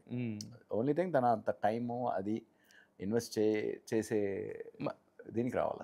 మరి మీరు ఎప్పుడు మీకు ఒక డ్రీమ్ లేదా, అంటే పలానా స్టార్ ని డైరెక్ట్ చేయాలని మీకు ఎప్పుడు లేదా? ఓన్లీ కథలు చెప్పాలి? నాకు ఓన్లీ కథల మీద ఉంటుంది డ్రీమ్. అంతేగాని స్టార్ అనేది ఈ ఎమోషన్ మీదనో లేకపోతే ఈ ప్రపంచంలోనో మన ఎమోషన్తోనో మనం అనుకున్న పాయింట్తోనో ఒక జర్నీ చూస్తా, అవి ఎగ్జైట్ చేస్తాయి. అది ఫార్మేషన్లోకి వచ్చేసిన తర్వాతనే అని నాకు తెలిసి ప్రిటీ మచ్ నా కథలు అన్నీ కూడా. అందుకే మేబీ ఒక హీరోను ఆలోచించుకొని I think I'm open for that. But ఇప్పుడు చేస్తున్న కథ కూడా హీరో కోసమే అని వచ్చేసింది. అది pretty much it is the character of me living through it. Okay. And which is connected to. అంటే ఆ కథలో మిమ్మల్ని మీరు హీరో కింద ఊహించుకుని రాస్తారు? హీరో అంటే నేను హీరోగా అనుకోను. నా ఎమోషన్ అది ఇన్ఫ్యాక్ట్ అదే లైక్ ఓకే హీరో నేనైనప్పుడు అందులో విలన్ కూడా నేనే. లైక్ మైసభలో నేనేం చెప్తున్నాను, కృష్ణమ్మ నాయుడు నేనే. అదేదో మన వివాహ భోజనం సినిమా ఉంటుంది కదా, శ్రీకాంత్ అయ్య గారు ఉంది కదా, చేకూరి బాబురావు నేనే, కృష్ణమ్మ నాయుడు నేనే, సుశీల కుమారి నేనే, ఆర్సిఆర్ నేనే, ఎంఎస్ఆర్ నేనే. అలా అసలు మీరు మరి అయితే ఇక్కడ ఇంత యాక్టింగ్ చేస్తున్నారు, ఇంత కామెడీ చేస్తున్నారు, ఎందుకు యాక్టింగ్ మొదలు పెట్టారు? ఎందుకు ఆపేశారు సార్? లేదు యాక్టర్ కాదు, చేశారుగా. అంటే ఒకటి చేశాను, అదేదో రాజకీయ వాళ్ళు ఇక్కడ వచ్చి డీఫర్ దోపిడీ సినిమా చేస్తుంటే, అవును మేము ఉన్నాయి ఇక్కడ, వాళ్ళు హైదరాబాద్లో ఉన్నారు కదా, సో కలవడానికి ఊరిని సెట్కి వెళ్ళేవాడు కబుర్లు చెప్పుకోవడానికి. ఆటో నగర్ ఎలా స్టక్ అయింది కదా, ప్రతిదీ ఎక్కడికి వచ్చినా అక్కడికి వస్తుంది అది. సో స్టక్ అయింది, వీళ్ళు షూట్లు చేసేవాడు. సేమ్ ఆల్మోస్ట్ మేము షూట్ చేసిన లొకేషన్స్లోనే చేసేవాడు. Yellow I use to hang out. అప్పుడు ఇట్లా రాజుకి వస్తాయి ఇట్లాంటి ఐడియాలు. దేవా నువ్వు కానీ ఆడు చేస్తే ఏసీపీ కృష్ణమాచారి చేస్తే నువ్వు సీరియస్గా ఉంటావు కానీ అది కామెడీగా ఉంటుంది. ఓకే సరే ఫనీ, నేను కామెడీ చేయాలని అనుకోండి, మీరు కామెడీ పుడితే తీసుకోండి అని చెప్పి. ఓకే, అలా ఊరినే జస్ట్ సరదాగా చేసింది. ఎస్. అయితే మీలో ఉన్న డైరెక్టర్ని బాగా ఎంజాయ్ చేస్తారా మీరు, లైక్ చేస్తారా, లేకపోతే రైటర్ని బాగా లైక్ చేస్తారా మీరు? End of the day for me it starts from writing. But నాలో ఉన్న డైరెక్టర్ అంబిషన్కి నేను ఇంకా పూర్తిగా ఆ స్కోప్ ఇవ్వలేదేమో అనేది ఒక చిన్న డౌట్ ఉంది. I wanted to overcome the writer after once మా స్క్రిప్ట్ రైటర్గా ఎగ్జాస్ట్ అయిపోయిన తర్వాత. I should learn to translate that more visual, more ఇంకా more క్రాఫ్టెడ్గా, అంటే మనం అనుకున్న ఎమోషనే ఇంకా ఎఫెక్టివ్గా, ఎలా అరెస్టింగ్గా ఎలా చెప్పాలి అనే విషయంలో కొంచెం ఎవాల్వ్ అవ్వాలి. మైసాబా అనేది ఏంటంటే లెంగ్త్ ఎక్కువ కాబట్టి ఇదైంది. ఇప్పుడు ఆర్గానిక్గా ఎక్స్ప్లోర్ చేయగలిగాను. ఇప్పుడు ఫర్ ఎగ్జాంపుల్ రిపబ్లిక్లో ఒక 2 పాటలు ఉంటాయి ఫస్ట్ హాఫ్లో, అవి నేను అనుకున్న ఫార్మాట్ కాదు, నేను కాంప్రమైజ్ అయిన ఫార్మాట్. మిగతా సినిమా అంతా నేను ఎంజాయ్ చేసుకున్న ఫార్మాట్, నా నెరేటివ్ బేసిక్లీ. ఎప్పుడైతే ఒక కథ అంతా మన ఎమోషన్ హానెస్ట్గా ఉంటుందో పాటల మీద ఫోకస్ తక్కువ ఉంటుంది. అలాంటప్పుడు ఆ ఎమోషన్ పనికొచ్చే విధంగా పాటలు చేసుకోవడం బెటర్. ఎందుకు అది వేస్టెడ్ స్క్రీన్ టైం అవుతుంది. ఈవెన్ మేము ఎవరైతే తేజ్కు మాస్ ఇమేజ్ ఉంది కదా, ఆ మాస్ ఆడియన్స్ కోసం పెడుతున్నాం ఈ 2 పాటలు అని నాకు చుట్టుపక్కల అందరూ కన్విన్స్ చేసినప్పుడు మేబీ వాళ్ళు రైట్ ఏమోలే, బట్ దీనివల్ల మనకు సినిమా డ్యామేజ్ అవుతులే. అది కూడా ఫస్ట్ 1 అవర్లో వస్తుంది కాబట్టి ఫస్ట్ 1 అవర్లో 1-2 మిస్టేక్స్ చేయొచ్చాము. నాకు తెలుస్తూ చేస్తున్నా. అండ్ ఈవెన్ నేను అనుకున్న విధంగా ట్యూన్లు కానీ నేను అనుకున్న విధంగా డ్యాన్స్ కానీ అదంతా లేకపోయినా అది నాకు సినిమాకి పెద్ద నేను వదిలేయడం వల్ల అది వేస్టెడ్ అయిపోయింది. ఆ ఎఫర్ట్ అంతా వేస్ట్ అయిపోయింది, ఆ ఖర్చు అనేది. అదే రాదర్ అక్కడ 2 పాటలు నేను అనుకున్నట్టు తీసుకుంటే ఇంకొంచెం యాడ్ అయ్యేది. అది అప్పుడు ఇంకొంచెం రీచ్ అయ్యేది, ఆ పాటలు కూడా రీచ్ అయ్యేవి ఈజీగా. సేమ్ థింగ్ హ్యాపెండ్ విత్ ప్రస్థానం also, same thing to an extent Autonagar also, comedy tracks కానీ ఇవన్నీ. అవి ఆటోమేటిక్గా కథే మనల్ని తీసుకెళ్ళినప్పుడు కథ చుట్టూ ఆ క్యారెక్టర్లు ఆర్గానిక్గా బోరు కొట్టుకుంటూ చెప్పే ప్రాసెస్లో కథకి సంబంధించిన క్యారెక్టర్ సిచ్యువేషన్స్ ద్వారా జరిగినప్పుడు జరిగినంత వరకే అలో చేయాలి మనం. అంతకు పైన ఏం చేసినా it is a wasted this thing. That is what I want be careful. First cinema వరకు అయితే ఖచ్చితంగా ఉంటాయి సార్ ఈ లిమిట్. అంటే మనం ఎంత నువ్వు ఫస్ట్ సినిమా కదా నీకు తెలియదు అని అంటే నమ్మాలి. అవును. మీరు బట్ సినిమా చేసుకుంటూ వెళ్తున్న ఎక్స్పీరియన్స్ గెయిన్ చేసినా కూడా ఇలాంటివి వస్తూ ఉంటాయి సజెషన్స్. ఉంటాయి. When the stakes are high no, like when theatrical film అన్నప్పుడు ఇక్కడ ఏంటంటే ఓటీటీలో కంప్లీట్గా నీ ఇష్టం, నువ్వు ఈ కథ బాగుంది, ఐడియా బాగుంది, ఈ ఐడియాను నువ్వు ఎలా చెప్తావో అలా చెప్పుకో అని వాళ్ళు నమ్మి నన్ను పూర్తిగా వదిలేశారు. వదిలేసినప్పుడు అగైన్ దానిలో చూడండి ఆర్గానిక్గా పాటలు వచ్చినాయి. అవును. ఆ పాటలకు ఒక ఎమోషన్ ఉంది, ఒక ఫీల్ ఉంది, మనం అందరం ఎంజాయ్ చేసేటట్టు ఉన్నాయి. ఎక్కడ లైన్ తప్పిన ఇది లేదు, లైన్ తప్పిన ఒక్క డైలాగ్ ఉండదు, ఒక సీన్ ఉండదు, ఒక మూమెంట్ ఉండదు, అవుట్ ఆఫ్ ద బాక్స్ ఏది ఆ ప్రపంచాన్ని దాటి ఏది ఉండదు, which is why it became commercial, right. దాంతో కూడిన క్యారెక్టర్లతో వచ్చే కామెడీ వచ్చేసింది. ఆ రైడ్ ఎంజాయ్ చేశారు జనం. లైక్ ఇంటెన్స్గా ఉంటే కొంతమంది ఆడియన్స్ లూజ్ అయిపోతాం త్రూ అవుట్ ఉన్నప్పుడు, కొన్ని మరీ లేయర్డ్గా ఉన్నప్పుడు. దాన్నే మనం ఎక్కడెక్కడ ఈజ్ తీసుకోవాలనో అక్కడెక్కడ ఈజ్ ఆర్గానిక్గా వచ్చింది అనుకో, కథను ముందుకు నడిపిస్తున్నాయి. That somehow I think probably Mayasabha ఇప్పటివరకు నేను తీసిన అన్ని సినిమాల్లో కల్లా కొంచెం ఎక్కువ కమర్షియల్ ఫార్మాట్ కూడా, అంటే ఈ డైజెస్టిబుల్గా కమర్షియల్ ఫార్మాట్ అంటే ఏంటంటే ఆ కంటెంట్ అందరికీ రిలేటబుల్గా ఉంది. కింద ఊర్ల వరకు, రూరల్స్ వరకు, రూరల్స్ వరకు అంటే ఎక్కువ నాకు తెలిసి ఎక్కువ విలేజెస్లో ఎక్కువ చూసారేమో అనిపిస్తుంది. అంటే అందరూ చూసారు కానీ సార్ కొంచెం మీరు ఎక్కడ బాగా గెలిచారంటే ఈ క్యారెక్టర్ ఏంటో చెప్పుకొని చూద్దాం అన్నట్టు. ఇదే మీరు చెప్పిందంతా ఉంటూ అది కూడా ఉంది, ఒక చిన్న టీజింగ్ కైండ్ ఆఫ్ జనాలకి అది ఉంటుంది. అంటే వాళ్ళకి జనాలకు ఒక క్యూరియాసిటీ ఏముంటుందంటే ఇందులో ఏంది నిజము ఏది అబద్ధము, బట్ మనకు తెలిసిన నిజాలను ఎలా చూపించారు ఇది, అంటే ఆ క్యూరియాసిటీ చాలా స్ప్రెడ్ అయిపోయింది కాబట్టి, ఒక దావాలలాగా స్ప్రెడ్ అయిపోయింది కాబట్టి that also became very big asset for the reach of the show. And pretty much by now it's heading close to 10 million views, official views. Super. Which is almost 1 crore views kada. Even 150 rupees amortize cheskunna kuda it's beyond 150-200 crore valuation as of today. Even piracy lo chaala mandi inko 2 times 3 times chusaru anedi oka indirect report basically. Okay. But in the long run this is a cult ga elipindi kabatti it will be a big asset in Sony's portfolio. It's pretty much there. It might end up becoming a top show. కొన్నిట్లకి కొన్ని limitations ఉంటాయి sir. అంటే ఎంత OTT అయినా కూడా వీళ్ళే చూస్తారు, video చూస్తుందా మీకు చెప్పాను నేను 8 years ఏజ్.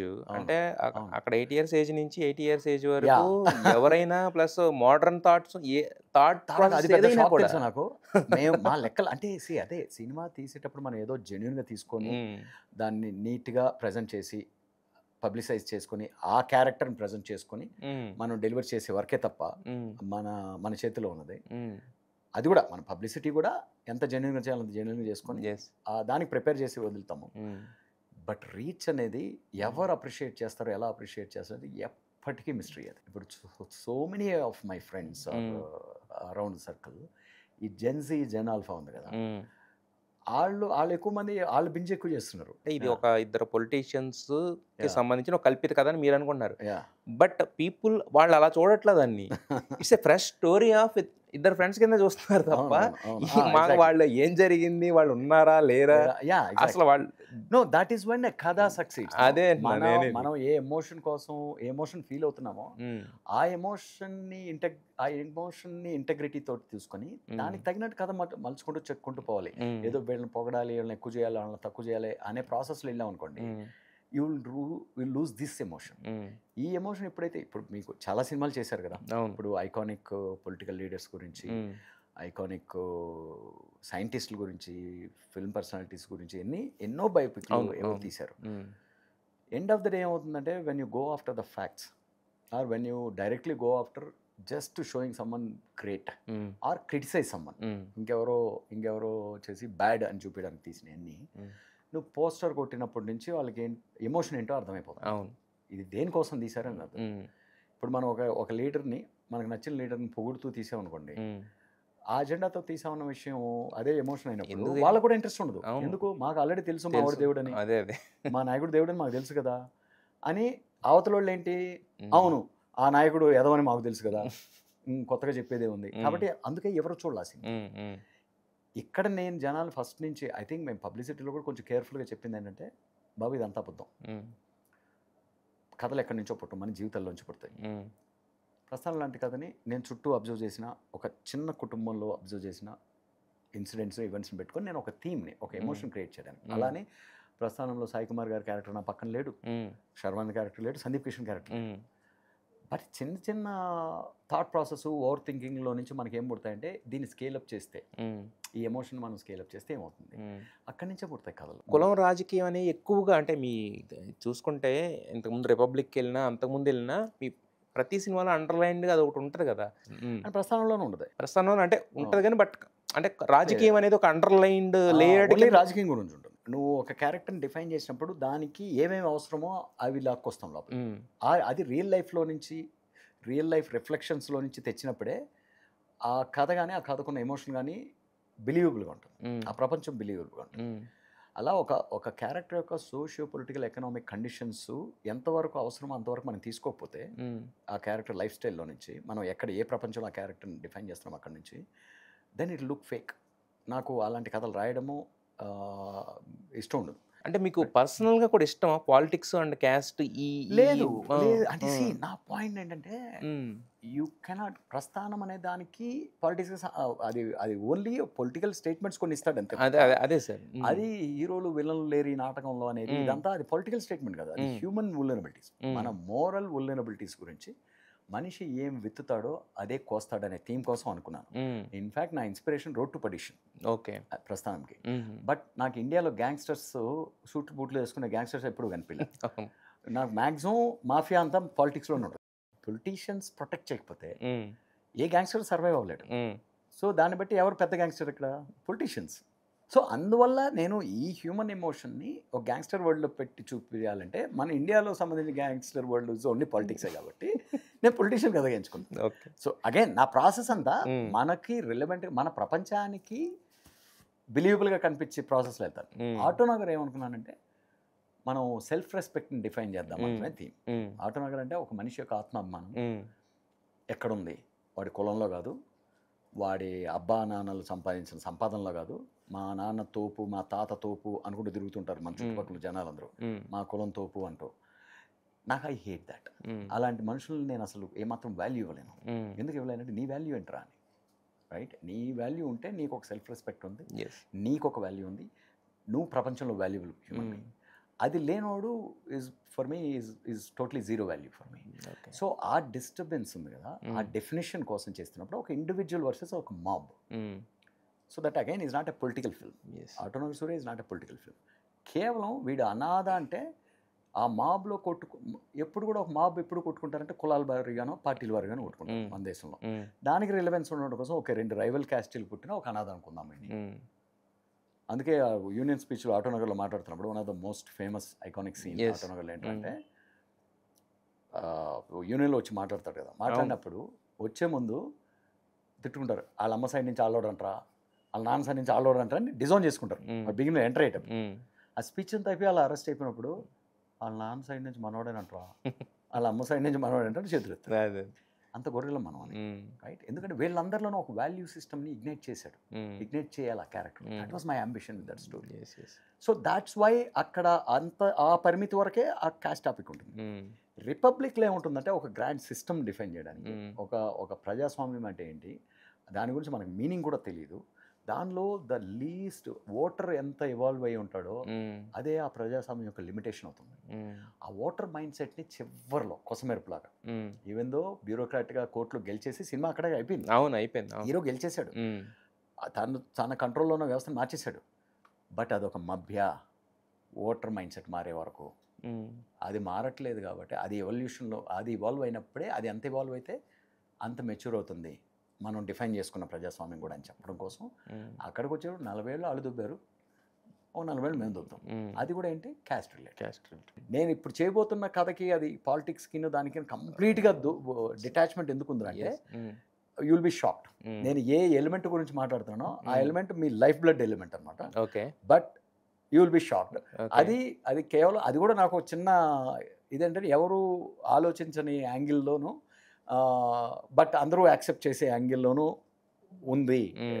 స్టోరీలో ఉన్న ఎలిమెంట్. Mm. అది అది అంటే ఒక రకంగా అది నేను తప్ప ఇంకెవరు చేయలేని ఎక్స్పెరిమెంట్. టచ్ చేశారు ఎవరన్నా టచ్ చేశారు? టచ్ చేసి ఉంటారు అంటే స్క్రేప్ చేసి ఉంటారు కానీ not to the depths. First నుంచి మనం మాట్లాడుతున్న ప్రతిసారి వస్తున్న టాపిక్ ఏంటంటే హానెస్ట్గా ఒక కథ చెప్పాలనుకున్నారు. కథ చెప్పాలనుకున్నారు, మీరు హీరోని కన్విన్స్ చేశారు, ప్రొడ్యూసర్స్ కన్విన్స్ చేశారు. యాజ్ ఇట్ ఈస్ చెప్పిన తర్వాత థియేటర్స్కి వచ్చిన తర్వాత ఏదైనా రీజన్స్ వల్ల అవి పే ఆఫ్ చెయ్యకపోతే ఎలా ఉంటుంది? పెయిన్ ఉంటుందా మీకు? మనం స్క్రిప్ట్ మొదలు పెట్టినప్పుడు ఎంత జెన్యున్గా ఉంది అది అది స్క్రిప్ట్. నాకు ఇప్పటివరకు ఏంటంటే స్క్రిప్ట్ పేపర్ వరకు కూడా I always felt very high. Execution ప్రాసెస్లో డ్యూ టు సెవరల్ రీజన్స్, కొన్ని డిలేస్ కావచ్చు, కొన్ని రకరకాల కాంప్రమైజెస్, ఫోర్స్డ్ కాంప్రమైజెస్ కావచ్చు, కొన్ని వాటికి బెండ్ అవ్వడం అనేది ఒక రీజన్ అయితే, but end of the day ఆ బ్లేమ్ అంతా మనకే. End of the day it's a director's product. Cinema work out అయినా వర్కౌట్ కాకపోయినా 400 మందితో థియేటర్లో సినిమా చూస్తున్నప్పుడు ఆ సినిమా కొత్తగా కనిపిస్తుంది మనకి. నేను ఎప్పుడు చూసుకుంది ఏంటంటే, ఓహో మనం అనుకున్న హానెస్టీ ఇలా డీరేల్ అయింది కాబట్టి ఇక్కడ డిస్కనెక్ట్ అవుతున్నారు. లైక్ ఫర్ ఎగ్జాంపుల్ ఆటోనగర్ సూర్యనే ప్రస్థానం తర్వాత అంత ఎక్స్పెక్టేషన్తో వచ్చింది. అంత డిలే అయినా కూడా దానికి మంచి ఓపెనింగ్స్, చాలా హై ఎక్స్పెక్టేషన్స్తో ల్యాండ్ అయింది సినిమా, డిలే రిలీజ్ అయినప్పుడు కూడా. అప్పుడు మార్నింగ్ షోలో నేను చూస్తున్నప్పుడు అరే నేను 11 నిమిషాలు నేను ట్రిమ్ చేసి ఒక వర్షన్ చూపించాను, ఆ చెత్త కామెడీ అంతా తీసేసి, అది క్లీన్గా ఉండేదే. నేను ఏదైతే మిగతా వాళ్ళ ఫోర్స్కి ఒప్పుకొని సరే మేబీ ఇంత చెప్తున్నారు వాళ్ళు, అంటే ఇప్పుడు ప్రస్థానం కూడా 100 కోట్లు చేయలేదు కదా బ్లాక్ బస్టర్, ఏమో అనేది అది రాంగ్ డెసిషన్ అనే విషయం నాకు మార్నింగ్ షో చూసినప్పుడు తెలుస్తుంది. రైట్, నేను ఎక్కడైతే నా మనసుకి నచ్చకుండా తీసానో అక్కడ సినిమా అక్కడ ఈజ్ అంటే గ్రిప్ పోయింది ఆడియన్స్కి. ప్రతి మచ్ అరవింద్ గారు అదే చెప్పాను. ఇది ఆ తర్వాత నేను ఈవెన్ ఒక 2 days తర్వాత నా ట్రిమ్ అలో చేశారు డిస్ట్రిబ్యూటర్లు, ప్రొడ్యూసర్స్. అది చూసిన వాళ్ళు it is much better version, మీకు ఈ వర్షన్ రిలీజ్ చేసినట్టు you would have gotten much better reviews also అనే రివ్యూస్. సమ్టైమ్స్ ఏమవుతుందంటే పర్సెప్షన్ క్రియేట్ చేస్తాయి. జస్ట్ ఒక 1/2 point 1/4 pointలోనే పర్సెప్షన్ మారిపోతుంది. సో జనాలకి ఏంటంటే హిట్ అంటే పరిగెత్తుకుంటూ వెళ్తారు, సినిమా బాగుంది అంటే పరిగెత్తుకుంటూ వెళ్తారు. అదొక జబ్బు ఉంది మనకి, తెలుసు కదా. సినిమా బాగుందా బాగాలేదని అదే 99% ఆఫ్ ద పీపుల్ ఏంటంటే వాళ్ళ జడ్జ్మెంట్ మీద వాళ్ళకి నమ్మకం ఉండదు. పక్కన ఉన్నదో బాగుంది అంటారు కదా, పరిగెట్టు అని వెళ్తారు. ఇప్పుడు బాగుంది అనుకుంటారు. ఇప్పుడు థియేటర్ ఎక్స్పీరియన్స్లో ఇంకోటి కూడా ఏంటంటే, ఎందుకు చూడాలని అంటారంటే, ఇప్పుడు 100 మంది థియేటర్లో ఉంటే ఒక 70 members అవుతుంది అనుకోండి, మిగతా 30% ఓహో ఇన్ఫెక్షన్స్ నవ్వాలి ఇక్కడ మనం ఏదో ఉందా అంటే తెలియకుండానే ట్రిగర్ అవుతుంది. ఆ యాంగిల్లో చూస్తారు మైండ్లో ఇదంతా. సో అది నాకు అర్థమైంది అది చూసినప్పుడు. అండ్ రిపబ్లిక్ అప్పుడు నాకు ఐ న్యూ డీప్గా అఫెక్ట్ అయ్యారు థియేటర్లో, డీప్గా ఇదైన వాళ్ళు. తేజ్కి వచ్చిన కొంత వచ్చిన మాస్ ఆడియన్స్ ఉంటారు కదా, చివరిలో హీరోని చంపడం అనేది నేను ఎక్స్పెక్ట్ చేశాను. మన జనాలకు అలవాటు లేని క్లైమాక్స్ ఇది మాసివ్గా పాపులర్ సినిమా అయితే కాకపోవచ్చు, బ్లాక్ బస్టర్ అయితే కాకపోవచ్చు, but it will become a cult అనేది ఆ నమ్మకం ఉంది. That is what translated with that film. అందుకే ఓటీటీలో వచ్చినప్పుడు ఇట్ బికమ్ ఎక్స్ప్లోజివ్ రీచ్ వచ్చింది. అంటే మీకు అంత ముందే అంత తెలిసినప్పుడు నేను చూసినప్పుడు కూడా నాకు అదే అనిపించింది. మిగతా సినిమా అంతా యాజ్ ఇట్ ఈజ్ మీరు చెప్పాలనుకున్నారు, అంటే ఒక ఫార్మాట్ ప్రకారం యాజ్ ఇట్ ఈజ్గా జరిగింది. బట్ లాస్ట్లో హీరోని అంటే మేము రాసుకున్న కథ అదే చెప్పాలన్నా. అంటే మా థియేటర్లో ఒక 60% ఆ క్లైమాక్స్ నచ్చపోయినా కూడా మిగతా 40% చాలా డీప్గా ఇంటికి తీసుకెళ్తారు. లైక్ ఫర్ ఎగ్జాంపుల్ ఈరోజు చిరంజీవి గారి జీవితంలో నేను హీరో కెరీర్స్ని కూడా నేను ఎలా చూస్తానంటే, వాళ్ళు ఇచ్చిన బ్లాక్ బస్టర్ సినిమాలతోనే చూడను. నాకు ఇప్పటికి కూడా టాప్ 5 films ఆఫ్ చిరంజీవి గారి films out of his 160 films అంటే దానిలో రుద్రవేణి ఖచ్చితంగా ఉంటుంది. And it was a commercial disaster. But Rudraveni అనేది కూడా ఎంత రెస్పెక్ట్ తెచ్చింటుంది చిరంజీవి గారికి. ఆయన ఒక యాక్టర్గా అంటే ఆ సాటిస్ఫాక్షన్ లేకుంటే అంత కెరియర్ ఉన్న ఆయన హ్యాపీగా ఉంటారా? అరవింద్ బాంధవుడు కానీ, రుద్రవేణి కానీ, స్వయం కృషి కానీ, like you go back to like all the ఆయన అంత గ్రేట్ యాక్టర్ లేకపోతే అంత స్టార్గా ఆయన రోల్ నిలబడలేరు ఆయన, right?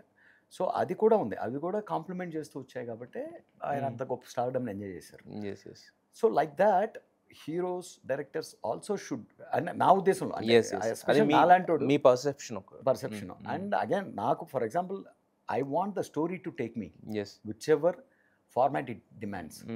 I don't want be fixed on the format before. ఇప్పుడు ఇందా మీరు చెప్పారు అంటే కొన్ని సార్లు వేరే వాళ్ళు ఇచ్చిన సజెషన్స్ అని చెప్పి, దాంట్లో మీరు కొన్ని ఫాలో అయ్యారు, కొన్ని ఫాలో అవ్వలేదు. నేను ఎప్పుడు సజెషన్స్ ఉంటాను, ఆఫీస్ బై చెప్పేది కూడా ఉంటాను. But only thing is senseless suggestions ఉంటాయి కదా, మేక్ సెన్స్. బెండ్ అవడం నా తప్పు. నేను అనేది అదే, దాంట్లో మోస్ట్ రిడిక్యులస్ అనిపించింది, మోస్ట్ ఫన్నీ అంటే ఏది? మీరు పెట్టారా పెట్టలేదనే తర్వాత విషయం. ఆటోనగర్ సినిమా జరుగుతున్నప్పుడు ఎడిట్ ఫైనల్ చేస్తున్న టైంలోనే అప్పుడే ఇది రిలీజ్ అయింది, మన రేస్ గుర్రం రిలీజ్ అయింది. నేను కొంచెం బ్రహ్మానంద గారి సీన్లు బాగుంటాయి, చాలా బాగుంటాయి, సీన్లు బాగా ఫన్నీగా ఉంటాయి ఆటోనగర్లో. బట్ మనం మౌంట్ చేసిన సీరియస్నెస్ అండ్ ఆల్సో నాకు ఒక ప్రస్థానం ఎక్స్పెక్టేషన్ బ్యాగేజ్ ఉంది. You want the story to grow intensely, ఆ ఎమోషన్ బ్రేక్ అవ్వకుండా. సూపర్ మెకానిక్ బ్రహ్మి నా ప్రపంచంలో క్లచ్ తో పెట్టుకుంటే బోల్ట్, బోల్ట్ తో పెట్టుకుంటే క్లచ్ సమాధానం చెప్తుంది. అది సెకండ్ హాఫ్ అయిన వెంటనే ఆయనతో ఒక కామెడీ పాట ఇట్లతో సెకండ్ హాఫ్ సీరియస్గా అలా నిలబడుతుంది. అండ్ ఫస్ట్ హాఫ్ ఎడిట్ కూడా, ఫస్ట్ హాఫ్ సీరియస్గా వెళ్ళి మౌంట్ అవుతుంది. ఫస్ట్ హాఫ్ ఎడిట్ కూడా నేను కొంచెం బయటికి తీసుకెళ్ళి నాకు కావాల్సినట్లు నేను ఎడిట్ చేసుకొని వచ్చి ఇంప్లిమెంట్ చేసేవాడిని. సెకండ్ హాఫ్ ఆపర్చునిటీ దొరకలా. అదే టైంలో ఎడిట్ లాక్ చేసేసారు ప్రొడ్యూసర్ వాళ్ళు కూడా వచ్చి. నాకేమో కొడుతుంది. ఆ 11 minutes తీసేసి ఇప్పుడు కరెక్ట్గా ఉంటుంది, ఎమోషన్ అలాగే ఫ్లో అవుతుంది. The cinema will be more respectful, ఆ మూడ్లోనే ఫినిష్ అవుతుంది అని చెప్పి చూపించా. 11 to 12 minutes లేపేసి. అప్పుడు నన్ను వచ్చేసి మీరు వెళ్ళి రేస్ గుర్రం సినిమా చూడండి అన్నారు. రేస్ గుర్రం సినిమా చూసా. Cinema blockbuster, I also enjoy, super enjoy. లాస్ట్లో Kill Bill Pandey took it to another level, right?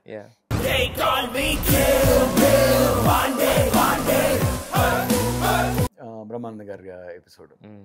ఇప్పుడు వచ్చి బ్రహ్మానంద గారు అంటే బంగారం, ఆయన్ని పెట్టాలి, ఆయన్ని అంత షూట్ చేసి పక్కన పెట్టేస్తారు. విత్ ఆల్ డ్యూ రెస్పెక్ట్, ఎంత ఇష్టం నాకు. నాకు ఇప్పుడు మనీలో కానీ ఇలా అంటే నేను బ్రహ్మానంద గారిని వాడుకుంటే ఆయనలో ఎంత గొప్ప యాక్టర్ ఉన్నాడు, ఎంతో హానెస్ట్ యాక్టర్. సో నేను ఏంటంటే మరీ టిపికల్గా ఆయన రెగ్యులర్గా చేసిన టైప్లో నేను ఆలోచించకూడదు, అలాంటి సీన్లు రాయకూడదు. I should make him a character and through that character anything can come out.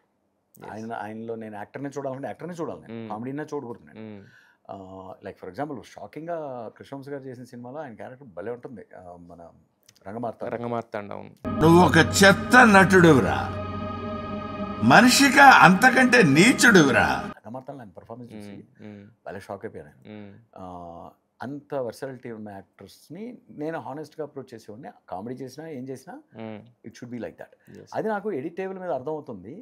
అది సరే, ఇంకా వీళ్ళే కరెక్ట్ ఏమోలే, కిల్బిల్ పాండే మైట్ మల్టిప్లై అవర్ రిజల్ట్ వెళ్తే like basically jerked off. And ఏమైపోయింది, ఈవెన్ అరవింద్ గారు కూడా 2 days తర్వాత చూసి ఆయన కాల్ చేశాను. నాకు కాల్ చేసి, దేవా నేను సినిమా చూశాను, ఫస్ట్ హాఫ్ చూసి ఈ సినిమా ఫ్లాప్ అంటున్నారేంటి, ఇది ప్రపంచం తలకింద వెందేమో అనుకున్నాను, నేను అంత ఎంజాయ్ చేశాను.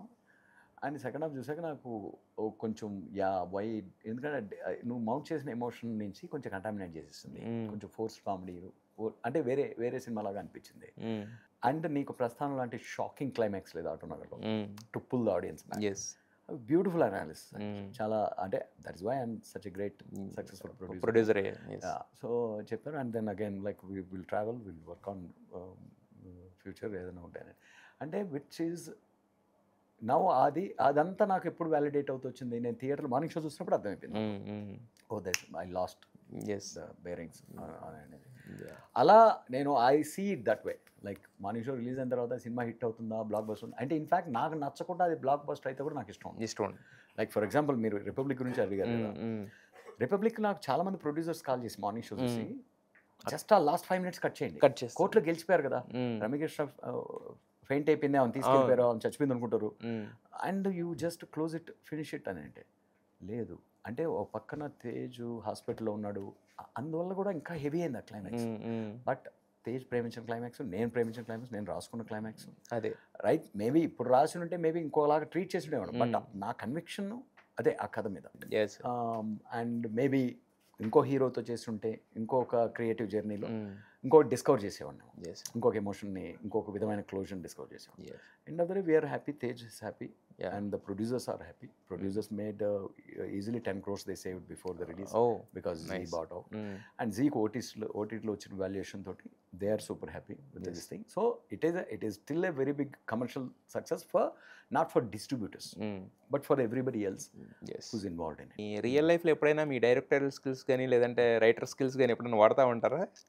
ఏదైనా అంటే ఏదైనా సిచ్యువేషన్ ఎదురయ్యి ఏదన్నా పర్సనల్గా కావచ్చు లేదా ఫ్రెండ్స్ దగ్గర కావచ్చు ఎక్కడన్నా ఏదైనా ఇరుక్కుపోయారు, అప్పుడు మీకు ఏదో పని ఉంది సార్, మీటింగ్ ఉంది, అక్కడ నుంచి బయటికి వెళ్ళాలి, అక్కడ ఈరోజు అసలు ఇలా అదే ప్రాబ్లం చెప్తున్నా కదా.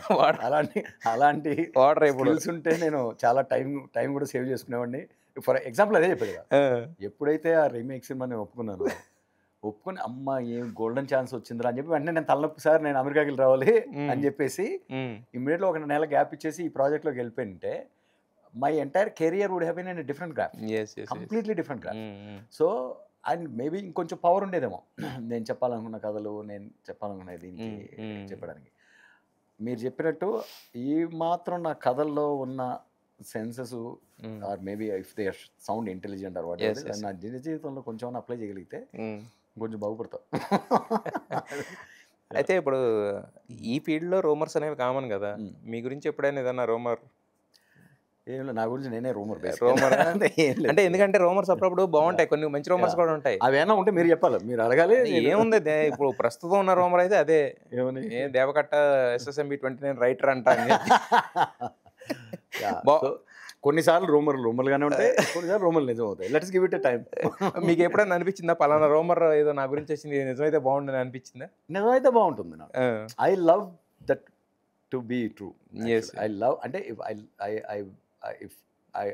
I hope, I pray that if we are in that process, I'm able to contribute to earn that title, basically. అయితే మీరు చెప్పాలనుకున్న కథలు కొంచెం రాగా ఉంటాయి కదా, కొంచెం రాగా అంటే కొంచెం అంటే ఎలా చెప్తారంటే సెమీ న్యూడిటీతో అందరికి అర్థమైనా చెప్తారు. Nudity in the sense physical nudity కాదు, మీరు చెప్పాలనుకున్న విషయాన్ని నేను చెప్పేది హార్డ్ హిట్టింగ్ కొంచెం ఉంటుంది. Anything little honest also. మనకు అలవాటు అయిపోయింది హార్డ్ హిట్టింగ్ అని చెప్పడం. అదే అంటే నేను అంటాం, నేను తప్పని అంటలేదు సార్. నా క్వశ్చన్ ఏంటంటే ఇలా చెప్పాలనుకున్నప్పుడు సెన్సార్ అనేది ఒకటి ఉంటుంది. అవును, అది ఎప్పుడన్నా మీకు ఏమన్నా ఇబ్బంది అయింది? ఎప్పుడు ఇబ్బంది లేదు ఇప్పటి వరకు సెన్సార్ దగ్గర ఎప్పుడన్నా. ఇన్ఫ్యాక్ట్ యాక్చువల్గా మహేసభకి మేము మా ఇంటర్నల్గా సోనీ లీగల్ టీమ్ చేసిన సెన్సరింగ్ 100 times టఫర్ దాన్ సినిమా సెన్సరింగ్. వాళ్ళు చాలా జాగ్రత్తలు తీసుకున్నారు. అందుకనే దట్ ఈస్ మాత్రం ఎట్లాంటి కుంపట్లు లేకుండా వాళ్ళు అంత జాగ్రత్తలు తీసుకుంటేనే అది అలా వచ్చింది. అంటే ఎండ్ ఆఫ్ ద డే ఎవరు కాదని లేని నిజాన్ని మాట్లాడుతున్నాం అనుకో. మనం అజెండాతో మాట్లాడే నిజాలు తొందరగా ఎక్స్పోజ్ అవుతాయి. మనలో అజెండా లేదు, వీడు ఒక హానెస్ట్గా మనందరి ఎమోషన్స్ని అర్థం చేసుకొని, లేకపోతే తను ఒక ఎమోషన్తో, ఒక ఇంటెన్సిటీతో, ఒక యూనివర్సల్ ఎమోషన్ కోసం తపన పడుతున్నాడు అది కథగా అనేది ఎవిడెంట్గా కనిపిస్తున్నప్పుడు త్రూ అవుట్ అది విన్ అవుతుంది అందరినీ. ఆ నిజం విన్ అవుతుంది. అయితే మీ జీవితం ఎప్పుడైనా అసలు ఈ జోనర్ నేను పొరపాటును కూడా అటెంప్ట్ చేయకూడదు అనుకున్న జోనర్ ఏమైనా ఉందా? లేకపోతే జాంబీ? ఎందుకని సార్? ఇలా మెడకాలు ఇచ్చేసి కాళ్ళు ఇలా పీకేసి చేతులు పీకేసి ఉందిగా, అది నాకు first of all it is impractical అనిపిస్తుంది. ఓకే, అసలు అలాంటి కథల వల్ల ఏంటి ప్రయోజనం అనిపిస్తుంది. కానీ ఆ జానరాలో కూడా నన్ను షాకింగ్గా బాగా ఇంప్రెస్ చేసి ఎంటర్టైన్ చేసింది ట్రైన్ టు బుసాన్ అమేజింగ్ అనిపించింది. ఒకవేళ అంత డ్రామాను ఆ హ్యూమన్ రిలేషన్షిప్స్ తోటి చెప్పగలిగే స్క్రిప్ట్ ఇంకెవరన్నా రాసిస్తే తీయగలను, నేనైతే రాలేదు. మీరు తీయలేరు. అయితే మీరు ఇంత హానెస్ట్గా ఉంటారు కదా, హానెస్ట్గా ఉన్న వాళ్ళ దగ్గర దొంగతనం ఈజీగా చేయొచ్చు. మరి ఇండస్ట్రీలో అలాంటివి చాలా జరుగుతూ ఉంటాయి. మరి మీ కథని కానీ మీ డైలాగ్స్ని కానీ ఎప్పుడైనా ఎవరన్నా దొంగలించడం జరిగిందా? అవి కొంచెం తెలుస్తుంటాయి, బయటికి కనిపిస్తుంటాయి. కొంతమందితో నేను ఐ థింక్ ఆటోనగర్ అప్పుడే కొద్దిగా ట్రావెల్ చేశాను కదా, ఇప్పుడు ఒక్కొక్క కాంపౌండ్కి వెళ్ళినప్పుడల్లా ఒక్కొక్క స్క్రిప్ట్ డాక్టర్ని వాళ్ళని వినిపించేవాళ్ళు, ఇవన్నీ చేసేవాళ్ళు. Later I could feel we don't want to name the names. మన ఐడియా బయటకు వచ్చింది. ఐడియా బయటకు రావడం, ఆ సినిమా రోల్ స్ట్రక్ అయినప్పుడు వీళ్ళు మధ్యలో వెళ్ళి వేరే వేరే కథల్లో కూడా వర్క్ చేస్తుంటారు కదా. ఇక్కడ అంటే ఫస్ట్ హాఫ్ సెట్ అండి, సెకండ్ హాఫ్కి ఏం చేయాలా, మనం ఏంటంటే కథ ముందు క్లైమాక్స్ రాసుకొని ఫస్ట్ హాఫ్ సెకండ్ హాఫ్ ఏంటని ఆలోచిస్తాం. ఇక్కడ మామూలుగా కుక్ చేసుకుంటూ పోతుంటారు ఆన్ ద ఫ్లై. వెళ్ళి it's like somewhere along kind of ఒక చంక్ ఆఫ్ ఎవరైతే మనతో ఇంటరాక్ట్ చేశాడో వాజ్ ఆల్సో వర్కింగ్ దే, అక్కడ సెట్ చేశాడు అనేది అర్థమైపోయింది. అంటే ఏంటంటే ఒక 10 రోజులు 20 రోజులు పనిచేస్తారు, ఏదో ఒక డైరెక్టర్కి, ప్రొడ్యూసర్కి, హీరోకి ఎగ్జైట్ అయ్యే ఒక బ్లాక్ ఇచ్చేసి ఈ డిస్కషన్ రూమ్స్లో ఇలాంటి ఏదో ఒక కల్చర్ మనకి. అదే అదే సో ఆర్గానిక్గా రైటింగ్ అనేది ఇలా తక్కువ. తయారు చేసి పెట్టాం మనం. ఏది ఫాస్ట్ ఫుడ్ కుకింగ్ లాగా తయారు చేసి పెట్టాము.